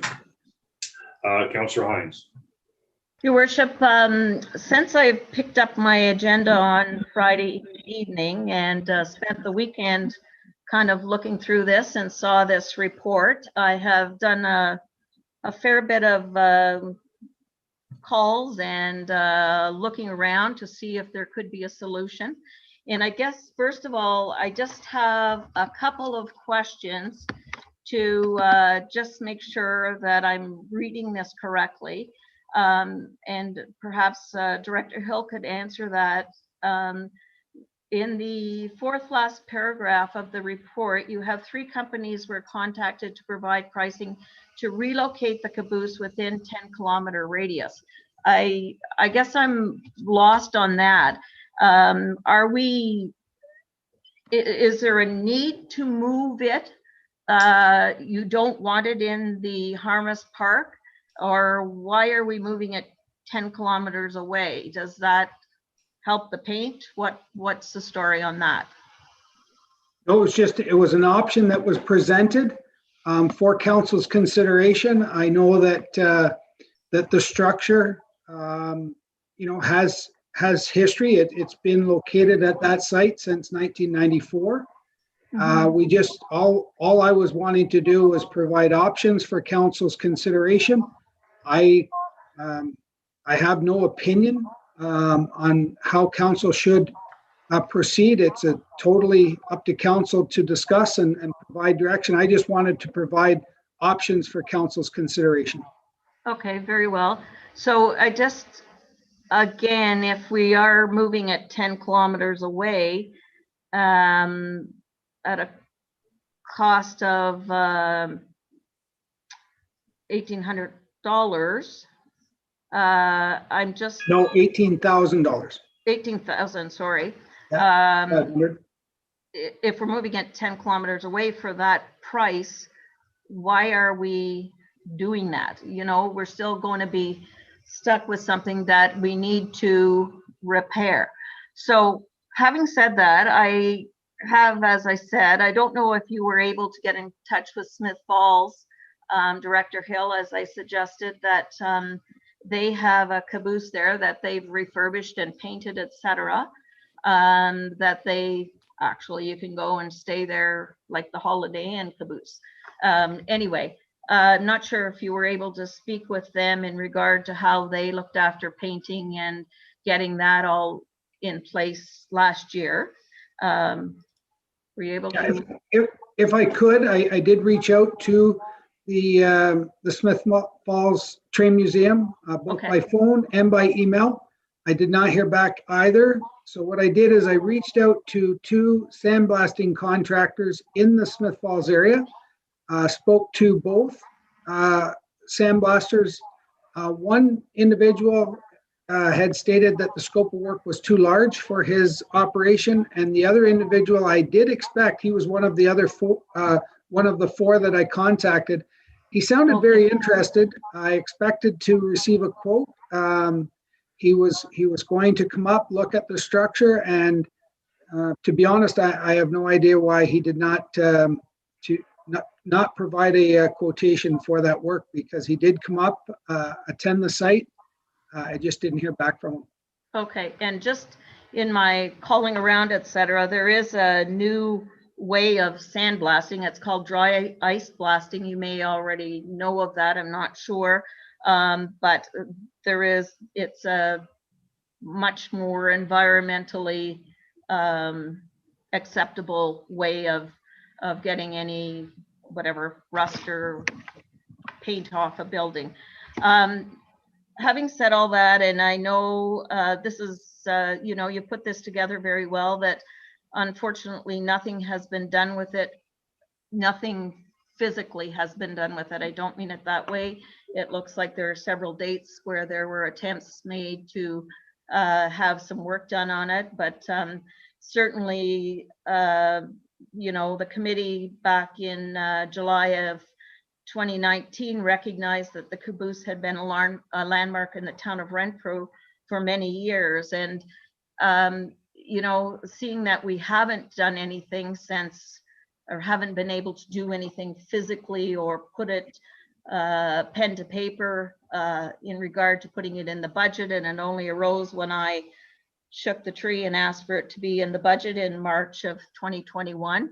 Maybe it was coming forward at another time. We just have a lot on our plate right now. But having said that, we're in a year of a pandemic, and I think that if we were in regular times, we wouldn't be in Zoom, and we'd be in the council chambers, and we might have a council chamber full of people who have said, what can I do to help? So I am putting this out there to council at this point. If you could possibly see it to your way to set this aside for until our July 2021 meeting, so that we could certainly garner some more information and look at the quotes that we have. I mean, it's not like a panic, because we haven't really, as I said, physically done anything since September 2016.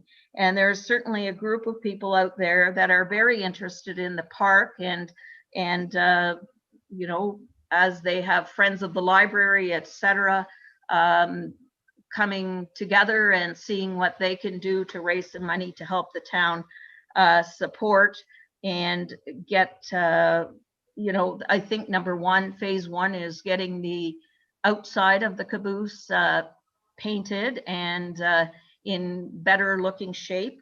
As far as accessibility inside, that would take a lot, and there are many ways that you can look after that. I mean, people come there and they sit on that picnic table in front of the caboose, they get their picture taken. It is a landmark. There's no doubt about that. And we do have people that it is very important to, because they do have ties to railway and CN, CP, whatever it may be. But what I ask of council is if I could possibly get some support to set this aside until our July meeting and be able to, you know, see what we could do. And I know you've made that effort, according to your notes, Director Hill, you know, to bring together a group to see what they might be able to do with it. So at this point, I'm asking if the clerk could put together a motion to set this aside until our July 2021 meeting. And again, I say, you know, big deal, no rush. I appreciate you bringing it forward. As I brought it up at budget time, and that's how we do this. When we have something in our capital budget, we bring it forward so all of council can once again have their say on it. So I'm looking for a seconder on my motion to set this aside until our July meeting and see what I can come up with some kind of a proposal at that time. Okay, Dr. Bomer, do we go ahead with discussion and then bring that motion forth, or how do we do this? Yes, I'll let the rest of the discussion happen, and then we can deal with a motion presented by Councillor Hines. Okay. Thank you. Further discussion from other council members. Councillor Jemison. Okay, so this has been on the discussion table for quite a lot of years. I mean, as long as I, even working with tourism and with the chamber and the BIA, there was always discussion about possibly moving it. And I think that's where this whole relocate came from, closer down to Railway Avenue, the end of Railway Avenue, which is where the train station used to be. So I think that's where the idea came from in the suggestion of moving it. Like I said, so the BIA, the chamber, there was quite a few people involved in talking about that, and whatever councillors were sitting around the chamber table at the time. I remember they were involved in that too. But my big concern now is, like anything the town of Renfrew owns, it has to be accessible. It's not accessible in there. Like the inside is in terrible shape. The roof has caved in. Yes, there's been lots of people who say they want to help out, but when they discover how much work is involved, how much it's going to cost, they don't want to do it. And for me, like, what are we going to do with that? Yes, it has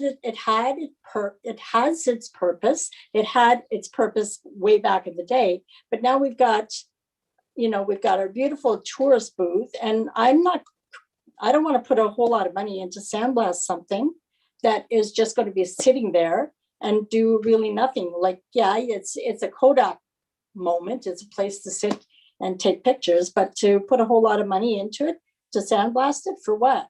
Like, and then even that, when Director Hill talks about the way they sandblast and because of the lead paint and everything, like, that stuff is going to leach into the ground, and then we're going to have that whole area contaminated. And I don't want to see that happening either. For me, I would rather just have somebody take it away, and let them do something with it. Because when you look at some of these other municipalities who have a caboose, all they've done is painted it up and kept it looking pretty, and nobody can get into it. It's not accessible. So I don't really know why we would even consider spending this crazy amount of money to do this. Like, it's fine to say people are they have ideas, they have plans. That's the whole reason why the original group that said that they would help out, when they saw how much work was going to need to be done to it and how much energy and funds, money they were going to have to put into doing it. That's why they chose not to do it. I mean, I heard Barry Breen talk to me about it. So many, Bill Burwell, there were so many of them. Even there was just a lot of people who they have great intentions, but it's a caboose. It's not something that you can move quickly and easily. So I'd rather take the money, the $3,500, and that somebody is willing to pay to move it for us, and put that towards the $1,800 that we have to relocate the electrical for. Okay, Revimo. Yeah, I suspect, when a group of people do get together and take a look at the scale of the project, that they're not going to be able to do anything about it. But I can support the idea of waiting and letting a community group take a look at it. This isn't it's not going to fall down on anybody. It's not going to fall through the roof of somebody or the ceiling of somebody's house on the first floor. All of those things. And it's not going to get to be any more rusted in 4 weeks or whatever the time frame is. And I think, if there's a genuine interest in the community, we should hear from them. Too often we ask for people to be interested in stuff and we don't get a response. So if there are, 3, 4, 10, I have no idea, I'm not involved in this, then I think a delay for a little while to hear what they have to say. And at the end of the day, if there's not a feasible plan put forward in July, I don't see, I can't support spending any significant amount of money on it. So, for me, it would either be sold off for scrap and get some value, or it would be moved to a different site. So, that's kind of where I am. I unfortunately, I don't think they'll be able to marshal a plan, but I'm willing to wait and listen, because it doesn't cost us anything to wait six weeks or 5 weeks, whatever I don't have my calendar. Councillor Sidney. I have no problem waiting until July to support Councillor Hines' request. I just want to caution when we do any type of research from here forward that we do look at legislation, because I believe there is new legislation that does not permit volunteers to scrape and paint lead paint on a municipal structure. So I think we might be running into a little bit of a roadblock there, but definitely, because it is coming to council today and there is some passion to see if there's other alternatives, I'm totally fine with that. But I think we need to really look at if there's any legislative barriers or anything like that due to the environmental. So I just want to put that out there. Okay, Councillor Koulis. Thank you, Your Worship. I echo what Revimo and Councillor Sidney have said, in that I don't have a problem with waiting till July. But with that said, because this seems to have turned into quite a, a hornet's nest, if you will, in that we have ratepayers writing letters to local newspapers, basically saying that we're not in favor of keeping some of the landmarks in our town, and that's not entirely true. But that's the way people are, and they're entitled to their opinion. But at the same time, I'm not willing to spend the $30,000 that we put in our budget of taxpayers' money to paint that thing. And I know you can't do it for $30,000. So, I mean, have at it. If a group of local residents want to team up and take a good look at it, I'm okay with that. What is July? It's only a couple of months away. So have at her, but at the end of the day, I'm just hoping we don't lose our $3,500 offer, because ultimately I think that's the route this caboose is going down. That's the tracks it's going on. Okay. Anyways, my take on this is basically I'm unwilling to spend like up to $100,000 to redo it, and I'm very firm on that. I just can't see spending that kind of money on it, but I'm okay with tabling it to July. In the meantime, I have a question. Maybe Reeve Amo can help me with this a wee bit. Sure. Because you bought the whole trail from basically CP, is there staff at Renfrew County that could look into maybe something else that's happened someplace with CP that I'm thinking, like, was it Mike Barber or somebody like that might have information, or a government grant, or, I mean, it's a very small possibility, but if there's something out there, the county would have them contacts, I believe.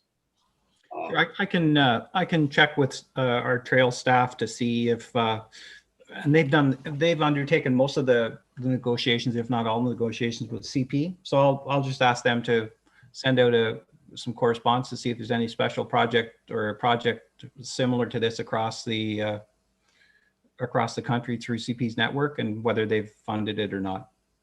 Yeah. I don't, I'll have a conversation with Mr. Barber as well, but unless there was a recent announcement about municipal structures, but I don't think this is a structure. So anyway, but I will reach out to both of those parties to see if there's something that I can inject. If you wouldn't mind. I'd just say to Director Hill, just want to say thank you for the work you put into this a number of different times now, and it keeps coming to the plate and whatever. So I think for the benefit of everybody, though, come July, when we have a meeting, we need to make a decision. And this is carried on for a few years now, and like, there's nothing in the, I hate to see part of our heritage not being there. I'm very high on heritage and the town of Renfrew and the past, because your past is your future. But at the end of the day, you have to draw a line someplace in the sand, and so that's the way I feel on it. So again, is there any other comments? Councillor Jemison, then Councillor Hines. Yeah, like I'm okay with waiting. I totally am okay with waiting, because I know, like, everybody wants to make sure they're comfortable with their decisions, and I get that. But like I said, we've been over this, we've been down this road quite a few times looking at it. It doesn't matter how you look at it, it's going to cost a lot of money, and we don't have it. And I'm with those who do not want to spend taxpayers' money on something like this. It just doesn't. And I'm all about the history and everything, but again, like it's like, unfortunately, now that we have to be accountable and everything has to be accessible, like, our hands are tied. So I just don't want to spend the money on it, but I'm totally fine with waiting. I agree with everybody else. And like, I'm not comfortable spending money on it at all. Okay. Councillor Hines, I last remark.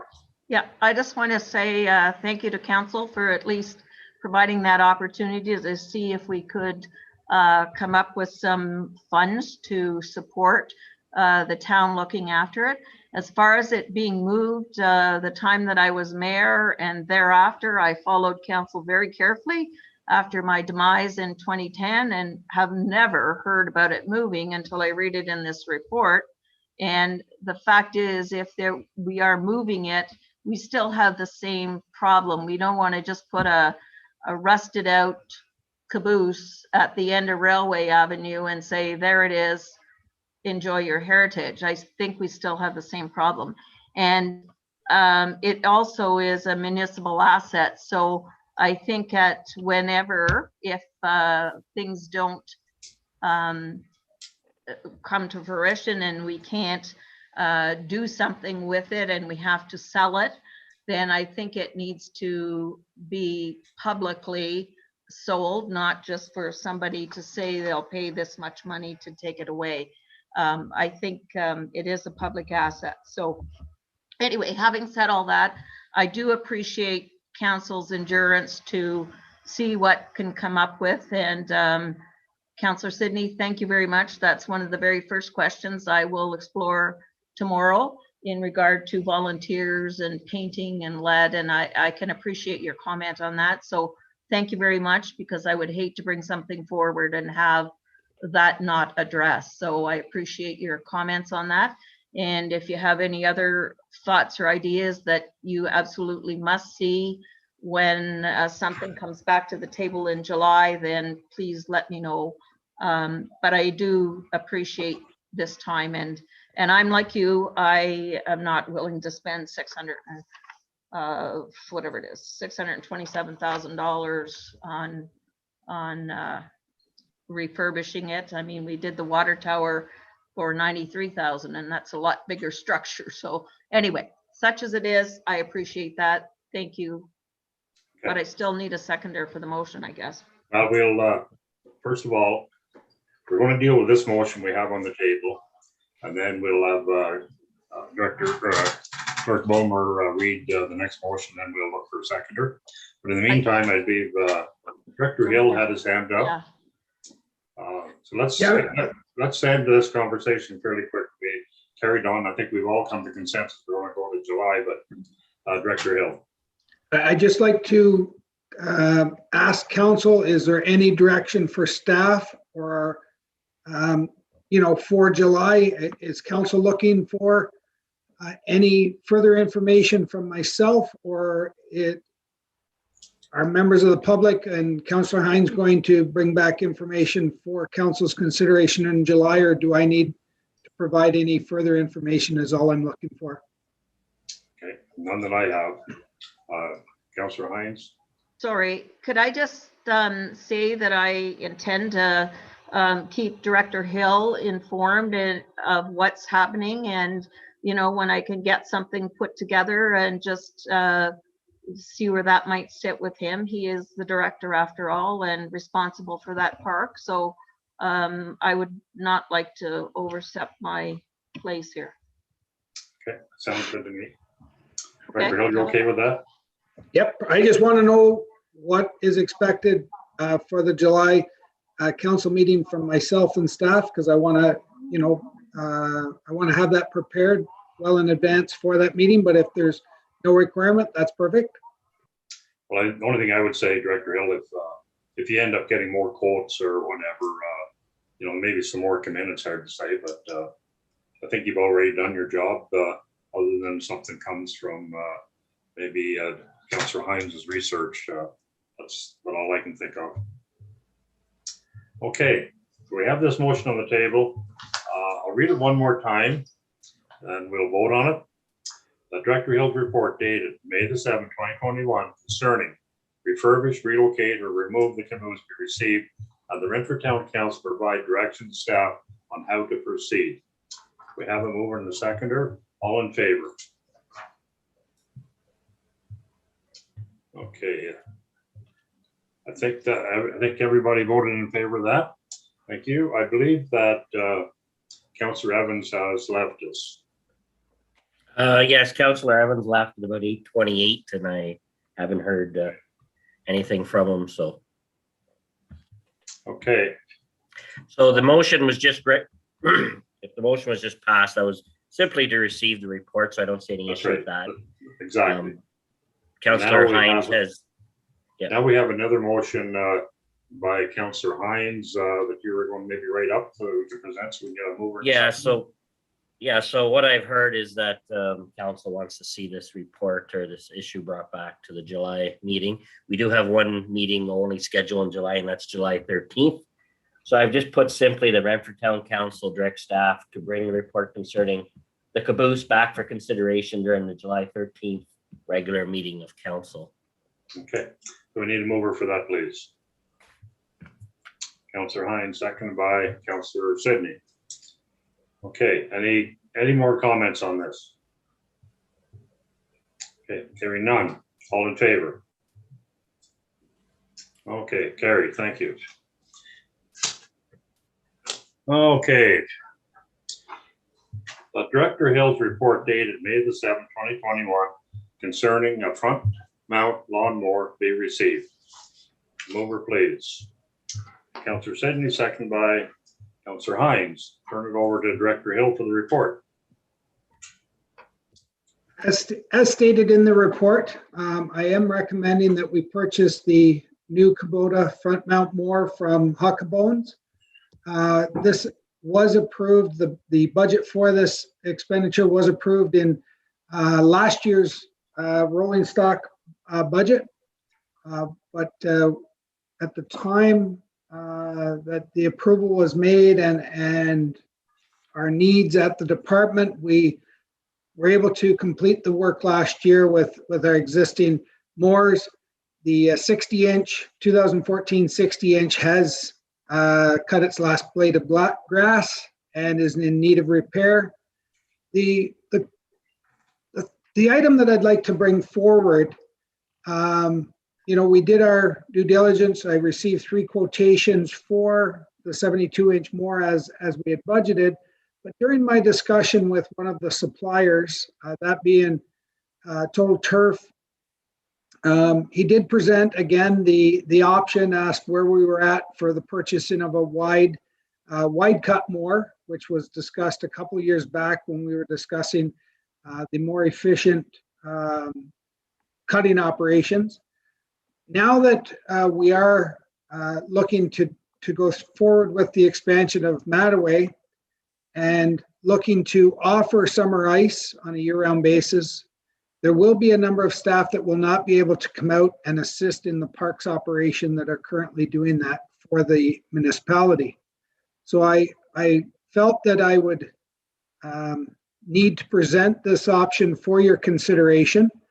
It's not one that I have recommended, but there is the opportunity to, rather than replace the 60-inch mower with a 72-inch mower, there is the opportunity to replace it with an 11-foot cut, therefore eliminating the need to hire an additional staff member because this mower does the work of basically 2 mowers. So there is cost savings, and the payback is somewhere between 3.1 and 4.3 years. The life expectancy of a Toro mower is 8-year life expectancy based on the usage it would receive in our municipality.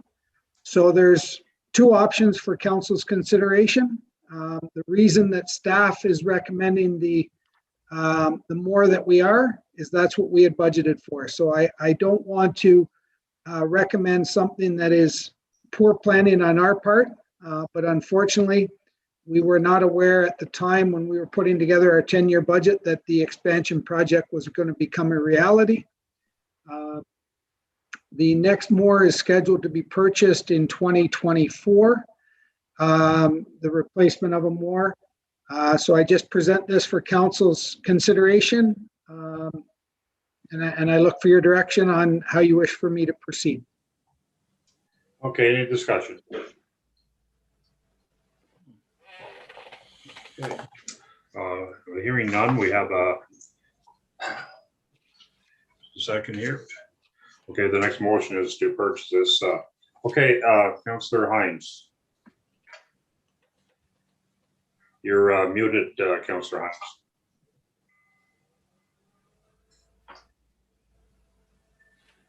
Sorry, I just didn't catch what Director Hill said in regard to the next mower is due to be purchased in 2024. This is not replacing that one, right? You just, let them live their life cycle. And the second part of that question is, with this wider mower, I don't know anything but my own lawnmower. Are you able to get into all the small spaces and such? Yes. Absolutely. What it has is two wings that come down. It acts as a 72-inch mower, but has the ability to put two wings down to give you an 11-foot cut in open areas. It's a very similar mower to what we're purchasing, just has a wider, it's a 4-wheel drive diesel commercial mower.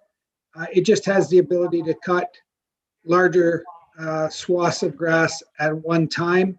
I have been quoted by the sales rep that they can cut 8 acres of grass per hour. Oh, okay. Okay. Any other comments or questions? This Councillor Poulos. The cost of this again is, how much over budgeted amount of money is this?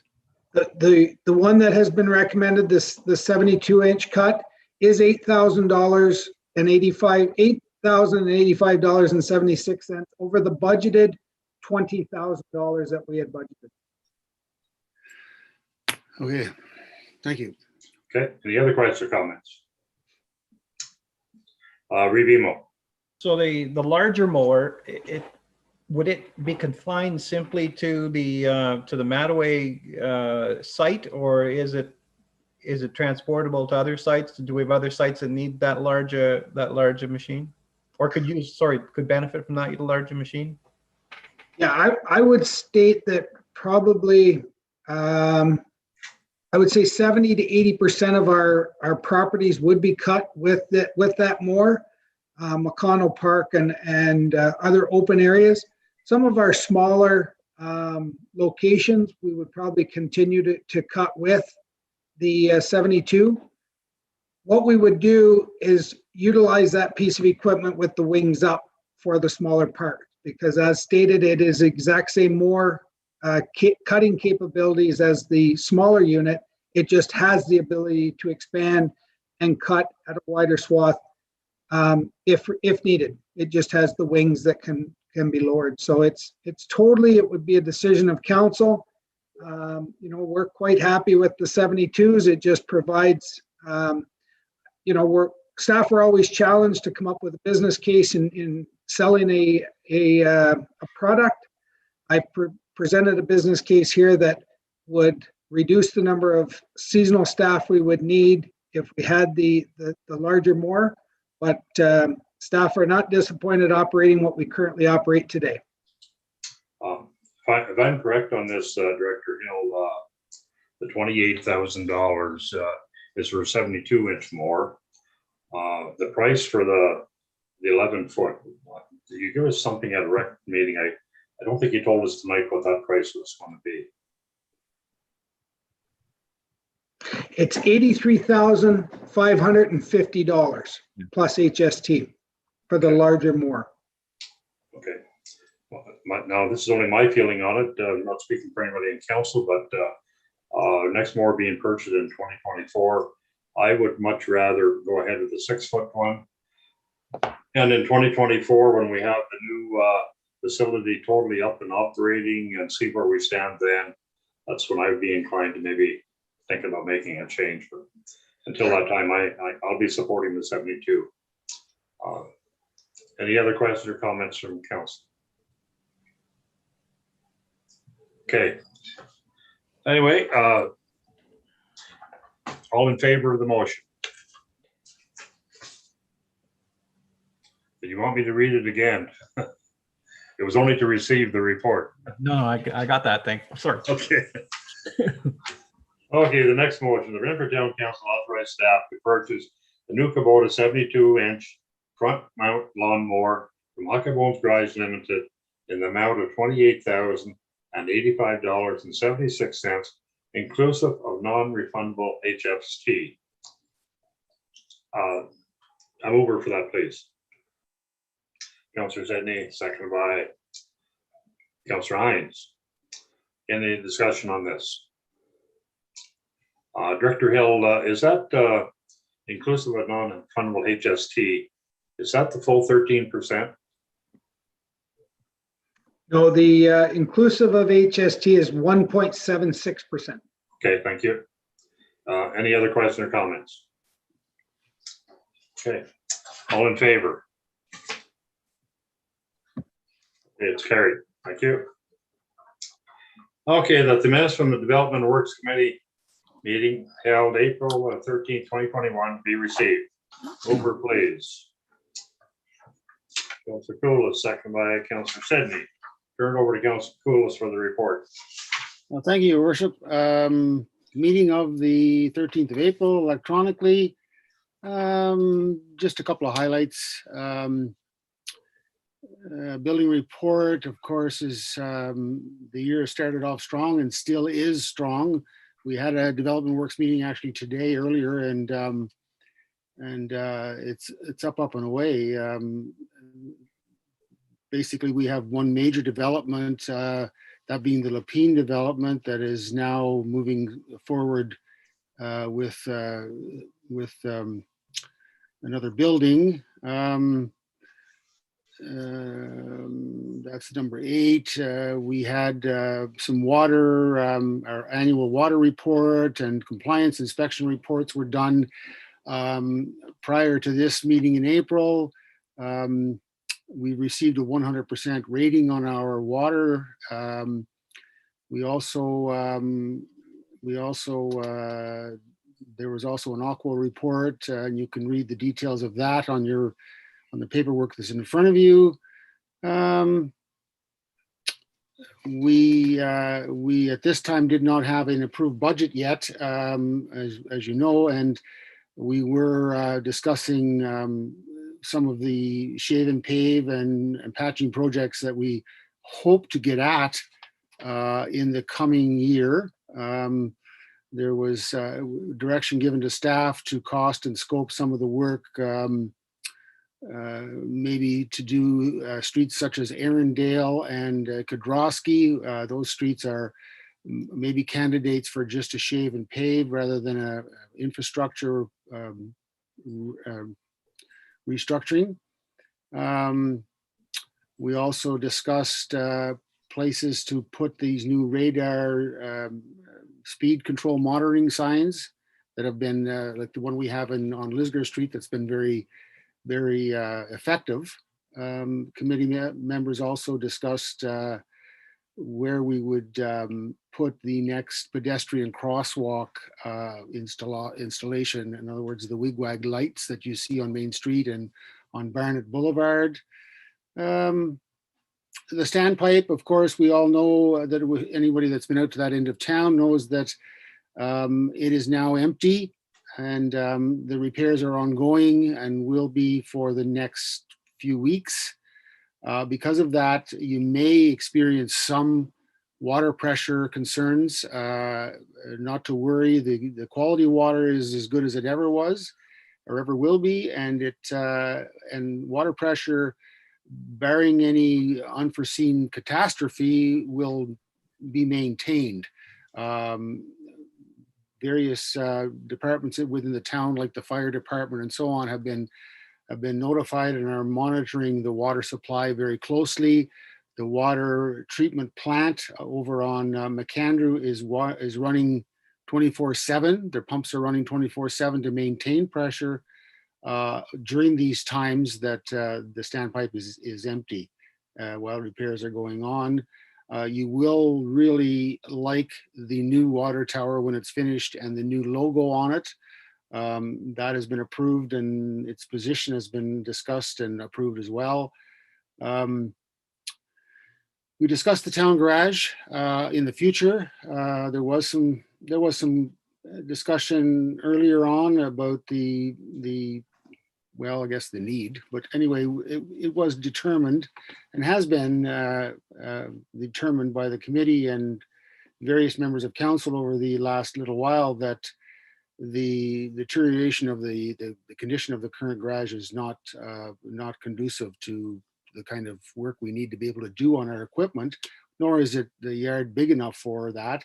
So we are, of course, staff is going ahead with the design concept at least, and a preliminary budget, so we can discuss it further as the months go on. That's not something that's going to happen tomorrow or next week, but it's going to happen in our future. We have other, as we know, we have other major things on the go. There was a how do I word this without reading the whole thing? There was a bypass on a sewer trunk in March, on the 18th of March, down by the Bon Charles River. There was a blockage cleared. There was about 260 cubic meters of untreated material that flowed into the Bon Charles River at the time. The ministry has been notified. There was samples taken upstream and downstream of that site to be sure we're not dumping contaminants that can't be retrieved. The Environment Canada is doing some further investigation under the Fisheries Act as a result of this. Our drinking water license has been renewed for the next 5 years. And there has been some drainage issues on Raglan Street South. So we are still working with the contractors over that particular dilemma. We have some problems there. And Parks and Recreation, as we know earlier tonight, was mentioned that they are taking over the downtown landscaping this year. And I'm understanding through Director Hill that that's going to look really, really nice when they get the flowers planted. Once we get past tonight or tomorrow and we get some weather that's conducive to the time of year we are in. So that will look real nice. And I think a lot of people are at the point where they need a little an uplift for sure with all the COVID things and so on going on in our lives. We need some foliage and something good going on. That's my report. Okay, thank you. Any questions or comments on the report? Revimo. Quick question on item, sorry, I lost my page here. No. Item 9.1, the side crosswalk installation, is that just for the lighted ones, or is there a process for the community and or council to make requests for other ones that are unlit? Well, yeah, through you, your worship, it was basically we budgeted for one illuminated crosswalk to be installed each year in Renfrew because of the cost of them. And we do have one available for this year. There's been some suggestions of one maybe on Raglan North at the hospital across Bruce Street. There's been other ones such as on O'Brien Road. As the years go on, we hope to be able to include one a year, install one a year. So that's sort of the plan. But if somebody has an idea that seems dire or more important than say Bruce Street, bring it to us. Okay, thank you. And the other comments, okay, I'm sorry, Revimo, then Treasurer O'Reilly. Just a second question, 9.3, staff to bring forward discussion regarding current site and future use. So by future use, does that mean canvassing other departments and divisions to see if they have a use for it prior to declaring it surplus, or would it be held only to development and works? No, basically it would be wide open. It would be deemed, what's the word? Surplus. Surplus. Yeah. Okay. Thank you. At that time, and we do have some interested parties that are very closely geographically located that have expressed a lot of interest in that property. So we probably would talk with them, entertain that notion. Okay, Treasurer O'Reilly. Yes, through your Mayor Eadie to either the chair of the committee or Director Asplin. Item 8.1 dealing with the building report and the reserve that is being anticipated as a result of building fees this year. I guess my question is, how far back does the municipality go to accumulate its deficits to be offset by a particular year when we might actually run a surplus for the first time? In my tenure with the municipality, we have not yet run a surplus in the building code or the building inspection department. So I don't know if we start the reserve going forward because we have one good year, or how far back we go to accumulate deficits for the last decade or 2 decades. Director Asselin, you have a Yes, we are currently looking at the building code provisions to see, we can go back a few years back, and we're looking at the financials and just determining how far back we will suggest and what will be the maximum limit of a reserve fund prior to us or prior to the town looking at adjusting their building fees. So we will gather the information and bring it back to the next development works meeting, and then that will flow through to council, and certainly the treasurer will have input into that process as well. Okay. Any other questions or comments? Okay, hearing none. All in favor? Carried. Thank you. Okay, the next motion is the Renfrew Drinking Water System Inspection Report for 2020 and 2021 be received. Mover, please. Councillor Hines, seconded by Councillor Sidney. Turn it over to Director Asselin for a short report. Yes, thank you. And these were discussed at length at the Development of Works meeting. The whole principle of the drinking water system is that there's a lot of transparency, a lot of information being made available to the public for their scrutiny, and the municipality and the councillors have a standard of care to be aware of elements of the drinking water system and any problems that the systems are having. So in this particular case, in November of 2020, there was a drinking water inspection of the water treatment plant, and there were a very minor non-compliance issue related to sampling of the residuals that go back to the river after the water is treated. And so the inspection report, as indicated in the Development Works minutes, we did get an inspection rating of 100%, which is as good as we can get. These reports are available through the council package, as well as available to the public for further review. So if there's any questions on the drinking water report from the ministry, I'd be happy to answer them. Any comments or questions? Okay, hearing none. All in favor? Carried. Thank you. Okay.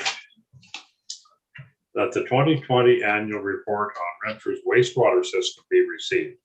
Again, mover, please. Councillor Sidney, second by Councillor Jamieson. Again, I'll turn it over to Director Asselin for the report.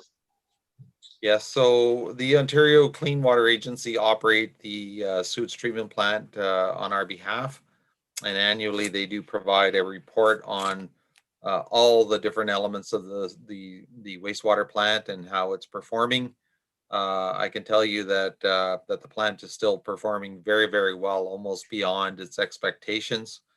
And the capacity of the plant is operating at about 4,500 cubic meters per day, and the average day capacity is about 9,500. So there's still surplus capacity there to service the future needs of the community.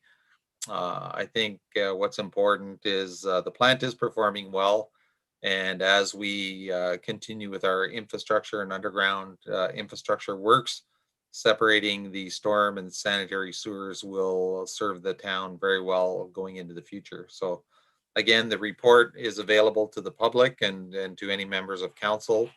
And there's a lot of information here. And if you have any questions, I'd be happy to answer the questions.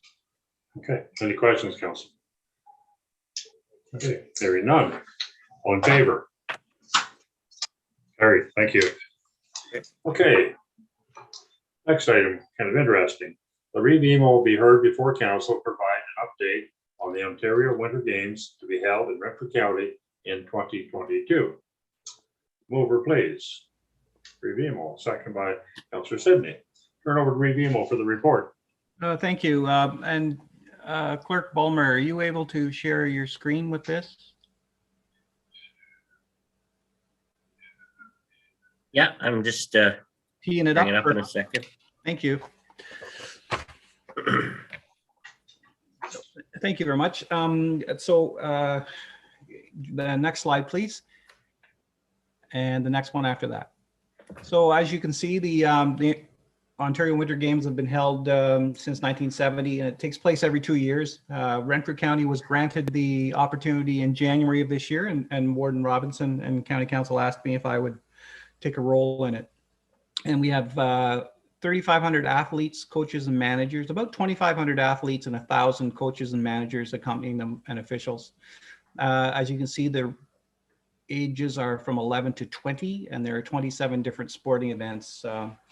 The games itself, I call it a franchise, and I think the province winces every time I say that, because essentially they send us a template, and I'll explain a little bit more. You'll see more about that, and so that we fit the venues and the bodies into the template. We have some leeway in terms of individualizing the games to Renfrew County, and I think you'll see some of that as we roll through till 2022.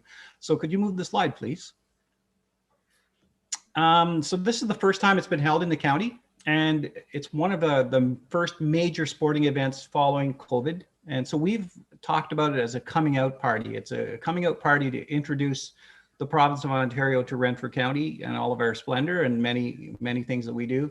It's also an opportunity for us to reintroduce our residents back into the community. They're going to be feeling a little safer. Most people will be vaccinated, and we fully expect there'll still be a need to have some COVID safety protocols in place, and we'll address that as we move along. And I think most importantly, we're aware that we want to inspire our youth. We want to inspire them with you can accomplish anything as an athlete. We want to inspire them that you can dream big and bring in big events, and there's opportunities here for you. And we want to inspire our community volunteers to get back into volunteering and taking on the responsibility delivering an event such as this. So it's a very important event for us, and County Council and our community are aware of that. Next slide, please. Very quickly, the numbers. That's okay. 700 to 1,000 volunteers. We're going over 2 weekends, and we'll introduce those dates to you in a minute. 19 municipalities involved, including Pikwakanagan and the city of Pembroke, and then the 17 municipalities that make up the county of Renfrew. As I've noted, the 3,500 participants, 27 sports, and the economic impact is about $5 million to the community. We expect in the neighborhood probably 6,000 spectators between local folks and parents and relatives that would be accompanying the athletes to come and watch their children. Next slide, please. These are just some of the symbols: ice hockey, judo, kickboxing, downhill skiing. There's a bunch of para events as well, and so we'll be I'll spread all across the county and into the city of Ottawa. So next slide, please. You can see by the map, we're in Deep River, Petawawa, Pembroke, Barry's Bay, Cobden, Renfrew, Calabogie, Arnprior, and into Ottawa for 2 events. The 2 events we're holding in Ottawa at this time are going to be speed skating because we need an Olympic-sized rink. It'll be likely at the Sensplex, and bowling because we need a large number of lanes to conduct the tournament. Next slide, please. The events are in some instances qualifiers for other national programs. So it's a pretty serious athlete that shows up for these events and very competitive teams. And next slide, please.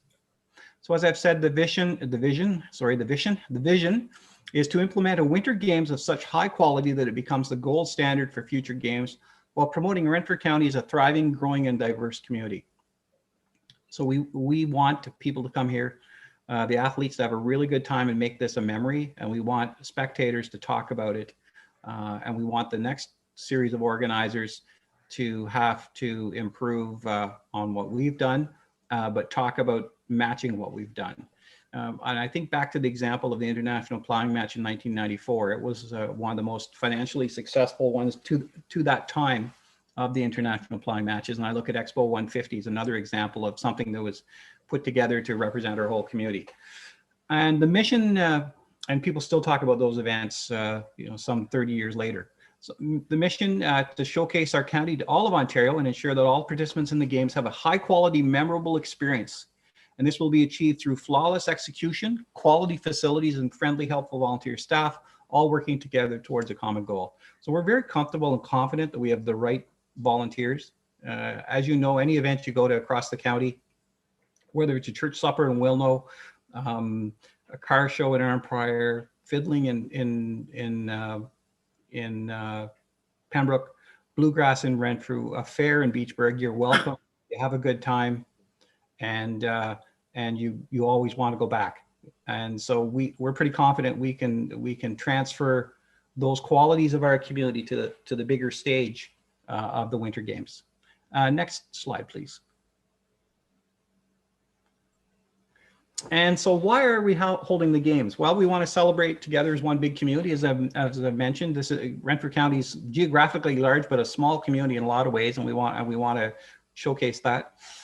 We want to generate some community pride and spirit. It's been a tough 14 months with COVID, and we've got a few more months left to go. And we want to re-engage people and get them back out in the community, participating and enjoying everything that we have. And part of being a good community and a successful community is making sure there are events and fun things to do and interesting things to do. So the engagement of all 19 communities, as I've mentioned, a promotion and awareness of our county and showcase the region. And of course, it's an economic boost to the region. We'll have people coming in to occupy the 1,400 hotel rooms that we have in the county on 2 separate weekends. And we want to inspire and motivate our youth and keep them living here as well as developing their skills. And next slide, please. So the executive committee is the warden, Debbie Robinson, and myself as chairperson. Brian Hunt, who is the mayor of Township of Greater Madawaska, Bob Sweet, the mayor of Petawawa, Craig Kelly, the county representative. He's the director of development and property. Alistair Baird, who is a county representative. He's also our link to the OBTA and the manufacturing sector. He's the guy that can open doors for us in a lot of places. Greg Theriot, who is the Games Ontario person, and Sarah Smith, who's the Games Ontario person. The province has assigned 3 staff members to this. So with the $900,000 that they sent us to run the games, they've given us 3 staff people who guide us in virtually everything to make sure that we complete our tasks on time as we march forward. We started off a little bit behind because you normally have about 24 months, and we have about 14 months. So we really nailed it hard to get it done, and we're pretty much back on schedule. And they're very, very happy and satisfied with what they've done. We've recently hired Cindy Burwell, and that's a name that's very familiar to a lot of people. Cindy is a longtime resident of Renfrew. Her mom and dad are well known. Dr. Bill Burwell was her father, and Councillor Ruth Burwell was her mother. Cindy graduated from RCI and was very active in athletics. Went off to university, got married. Her and her husband went to Geneva, Switzerland for 2 years, and that was 21 years ago. Kept staying there through work commitments. Had children, and the children were raised there. Her husband and her children are back in North America. One's in university in Canada and another one down in the US. They have a home in Calabogie. And she has one child who's just finishing high school and exams in Geneva. So we spent a lot of time Zooming to Geneva and calling back and forth. And Cindy has a very impressive resume. She has an impressive informal resume, when you check with her, with people who went to school with her here in the county, and when you check with her friends, some of who still are here, and her teachers, they all speak very highly of her as someone who's extremely motivated, hardworking, fast on her feet, doesn't get rattled, makes good decisions, very strategic in her thinking, and all very positive comments. What really drew us to her, those comments were appreciated. What really drew us to her was that she's just finishing a contract with Geneva Airport, and they were celebrating their 100th anniversary. So when you think of it, there's a lot of people in Europe, a lot of people in Switzerland, and so we have a Canadian who was selected to head up their 100th anniversary at the Geneva Airport, which was a multi-million-dollar project. And so that helped, you know, because it's sort of unusual. It'd be like us getting someone from Switzerland to look after Parliament Hill or the Canada Day celebrations on Parliament Hill. It's very unusual. And so that really shone a light on her abilities for us.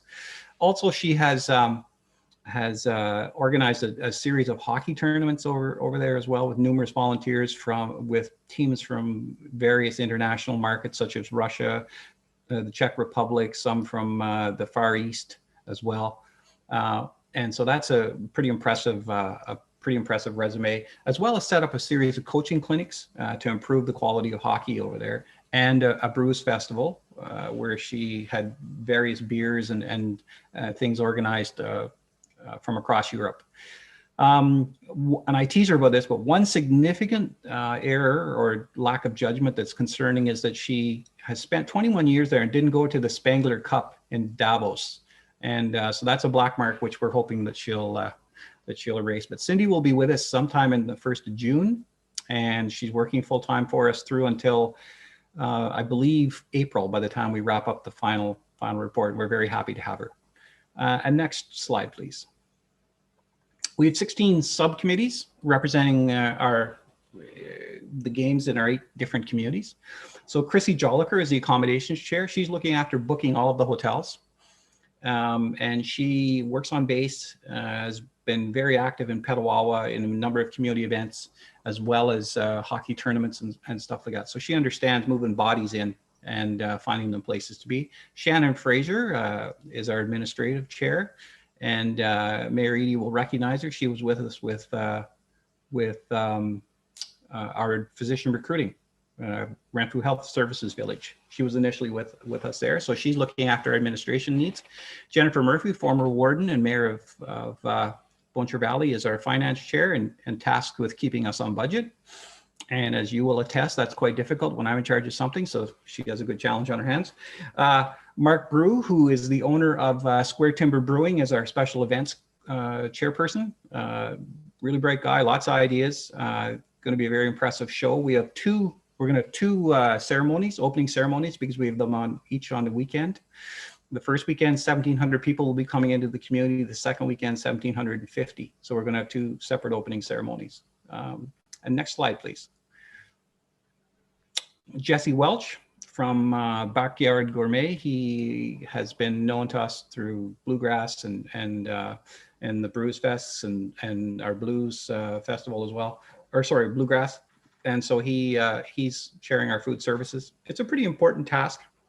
He's going to have to feed all of the athletes breakfast, lunch, a boxed lunch, and then dinner. And so that's roughly 3,500 meals a day at each meal in possibly 20 different locations. So we're really hopeful and going to help him as much as we can, but he's the guy to do it. Bernie and Liz Couture from Calabogie area are in charge of logistics. So they're the folks that show up with podiums and microphones and signage and all sorts of stuff. Tim McKee is new to us. He's a marketing executive, but he's our marketing and communications chair. He just moved into the Eganville area a while ago. Really bright guy, and we're lucky to have him. Brian Shute, who's no stranger to the town, is our security chair, and has put together a pretty impressive team. I approached Brian, and he's taken this on wholeheartedly and done a super job. Henry Varied is our registration chair. He'll be registering all of the athletes, all of the coaches, giving them credentials. Victoria Cleary, she owns and runs an athletic clinic in Petawawa. She also has games experience. She's been to a number of games. And so she'll be looking after ensuring that we have medical folks on site at every event to minister to the athletes, but then also a separate medical service on site for spectators. Next slide, please. Lori Serra is our sponsorship chair, and we've set up some people underneath her. Councillor Koulis and Councillor Jameson, along with another person here in town, are working with her in our area. Alex Story is their transportation guy. He's going to be in charge of buses and trucks and getting food and people and equipment around. Alec has a very interesting history. He has been in charge of transportation in Ethiopia and in other areas with the military, and then also here in the flood during 2018, I believe it was. He looked after getting the armed forces in and out of Brentford County and around through all the back roads and stuff. Jeff Levesque is our IT guy, just setting up our website right now, and our registration system for volunteers and our registration for athletes. So it's a pretty large job. John Simpson from Calabogie as well. He's our sport technical guy. And so each one of the sports has a provincial sporting organization, and they have criteria and needs, what the venue has to be and what the equipment with the venue is. So John is the person in charge of that. And he has experience with a bunch of games, winter games and skiing. So he knows what he's doing. Chris Plow, Volunteer Services. Chris is a counselor with Laurentian Valley. And just a real go-getter. Lots of hockey experience, lots of experience with other activities as well, volunteered at games as well. So we're very lucky to have him and really well organized. And then our own Tom Sidney, who is our chair of accessibility, who has a very strong interest in ensuring that our athletes are able to access the games as well as our spectators, whether with any limitations that they have. He's tasked, as is his committee, with ensuring that they have an enjoyable experience at our games. Next slide, please. These are very quickly the timelines. So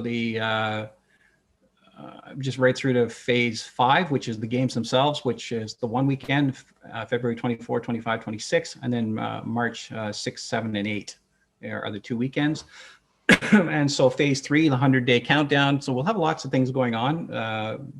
Pretty much within the next 6 or 7 weeks, we'll start really advertising and having some activities to draw attention to the games.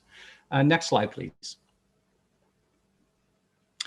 And so if you have any questions, those are the emails. We have a budget of about 1.3 million, with 900,000 of it coming from the province of Ontario, and we're hoping to raise about 150,000 through sponsorships. And so we have a sponsorship package which we'll be unveiling in the next little while, with various levels of commitment, similar to a platinum, a bronze, a gold, a silver, those kinds of things. But we'll be a little more specific. And so next and final slide, please.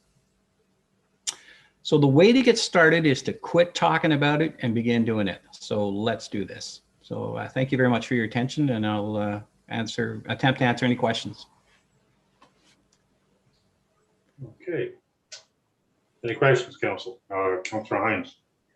I just want to say thank you very much for this detailed presentation, and you certainly have some great people in there. I know Tom is so into accessibility and I think he lives and sleeps that. So that's awesome that members of council are doing this. I am going to hopefully be part of security volunteering, and but I really appreciate you going through this, and it sounds like you have some pretty impressive people here working their doers. So all the best with it.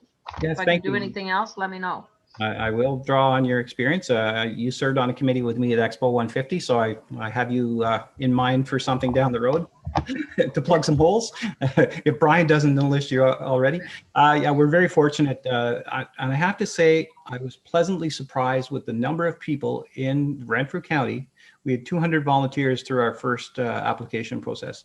Wow. And at least 50 of them, maybe 60 of them, have previous games experience and multiple games where they've gone and volunteered in Vancouver or Toronto or other places, some of them in Australia. So it was quite shocking, and the expertise that the chairs bring, and they're filling out their committees, and the expertise the chairs are bringing, or their committees are bringing as well. It's quite impressive. We're averaging, I think I'm averaging about 30 hours or about 20 hours a week on Zoom right now with the games, and I expect that'll pick up a little bit. And we have the 16 subcommittees. They have meetings, and myself or Cindy try to be at each of them, or both of us. So it's This just is learning a certainly a concept. large undertaking. I was part of when the women's hockey, SO Hockey came here, and we partnered with Armprior. And I know that was endless days of work, but it just, people were so engaged in it. And when it was over, it was almost like sad Yeah. that, you'd put that much into it, but that came off very well at Mattaway and Armprior. And I was lucky to be the mayor at that time. So yeah, thank you to Tom and to Arlene and Mike for volunteering, and of course to you, Sandy, for volunteering with Brian. We're very fortunate to have you folks step up, and there'll be lots of other people in the community at the same time. So thank you for your interest. Be back in a little while, every so often, with more information on this, and I think you'll be very excited and very proud of it when it's done, because of the quality of people that are organizing it. So thank you for your time. That's absolutely great. It's nice to see this happening. It's certainly going to showcase Renfrew County. And showcasing it in the wintertime is a big deal. Like the summertime, of course, we have everything, but the wintertime it's going to be great. Hey, House, any other questions or comments? Okay, hearing none. All in favor? Okay. We have, next motion is the minutes from the Renfrew Public Library Board meeting held March 16, 2021 be received. See, Councillor Evans has left this. Need a motion to accept it. Councillor Sidney, second by Reeve Emo. Councillor Sidney has left us, so maybe I'll call on, I'm sorry, Councillor Evans has left us, and I'll call on Councillor Sidney, maybe give a short report on it. There's two It'll be motions. very short because I was at a rec meeting past that, so I wasn't there. So if anybody has any questions, you can ask. I'll try to get you answers, or reach out to the chief librarian if you have any questions, because unfortunately I was not there. Okay. Any questions? Hearing none. All in favor? Carried. That the library activity report for March, April 2021 be received. Mover, please. Councillor Sidney, second by Councillor Koulis. Again, any comments on this, Councillor Sidney? No, again, if anybody has any questions, you can let me know or talk to the chief librarian. Okay. They are still remaining very, very busy. So. Any questions, Council? Reeve Emo. Not a question. Two things that I note is that they're working hard with the chief librarian as part of our diversity ad hoc committee, and then secondly, they're working with the local immigration partnership committee, and then as well, I'm glad to see that she is meeting with the town relating to the asset management plan, because it's a very important thing for us to always be aware of. Okay. Anything else? Hearing nothing. All in favor? Carried. Okay. Holy wow. Is there any new or unfinished business? Okay. Hearing nothing, then we're down to, again, we're going into closed session.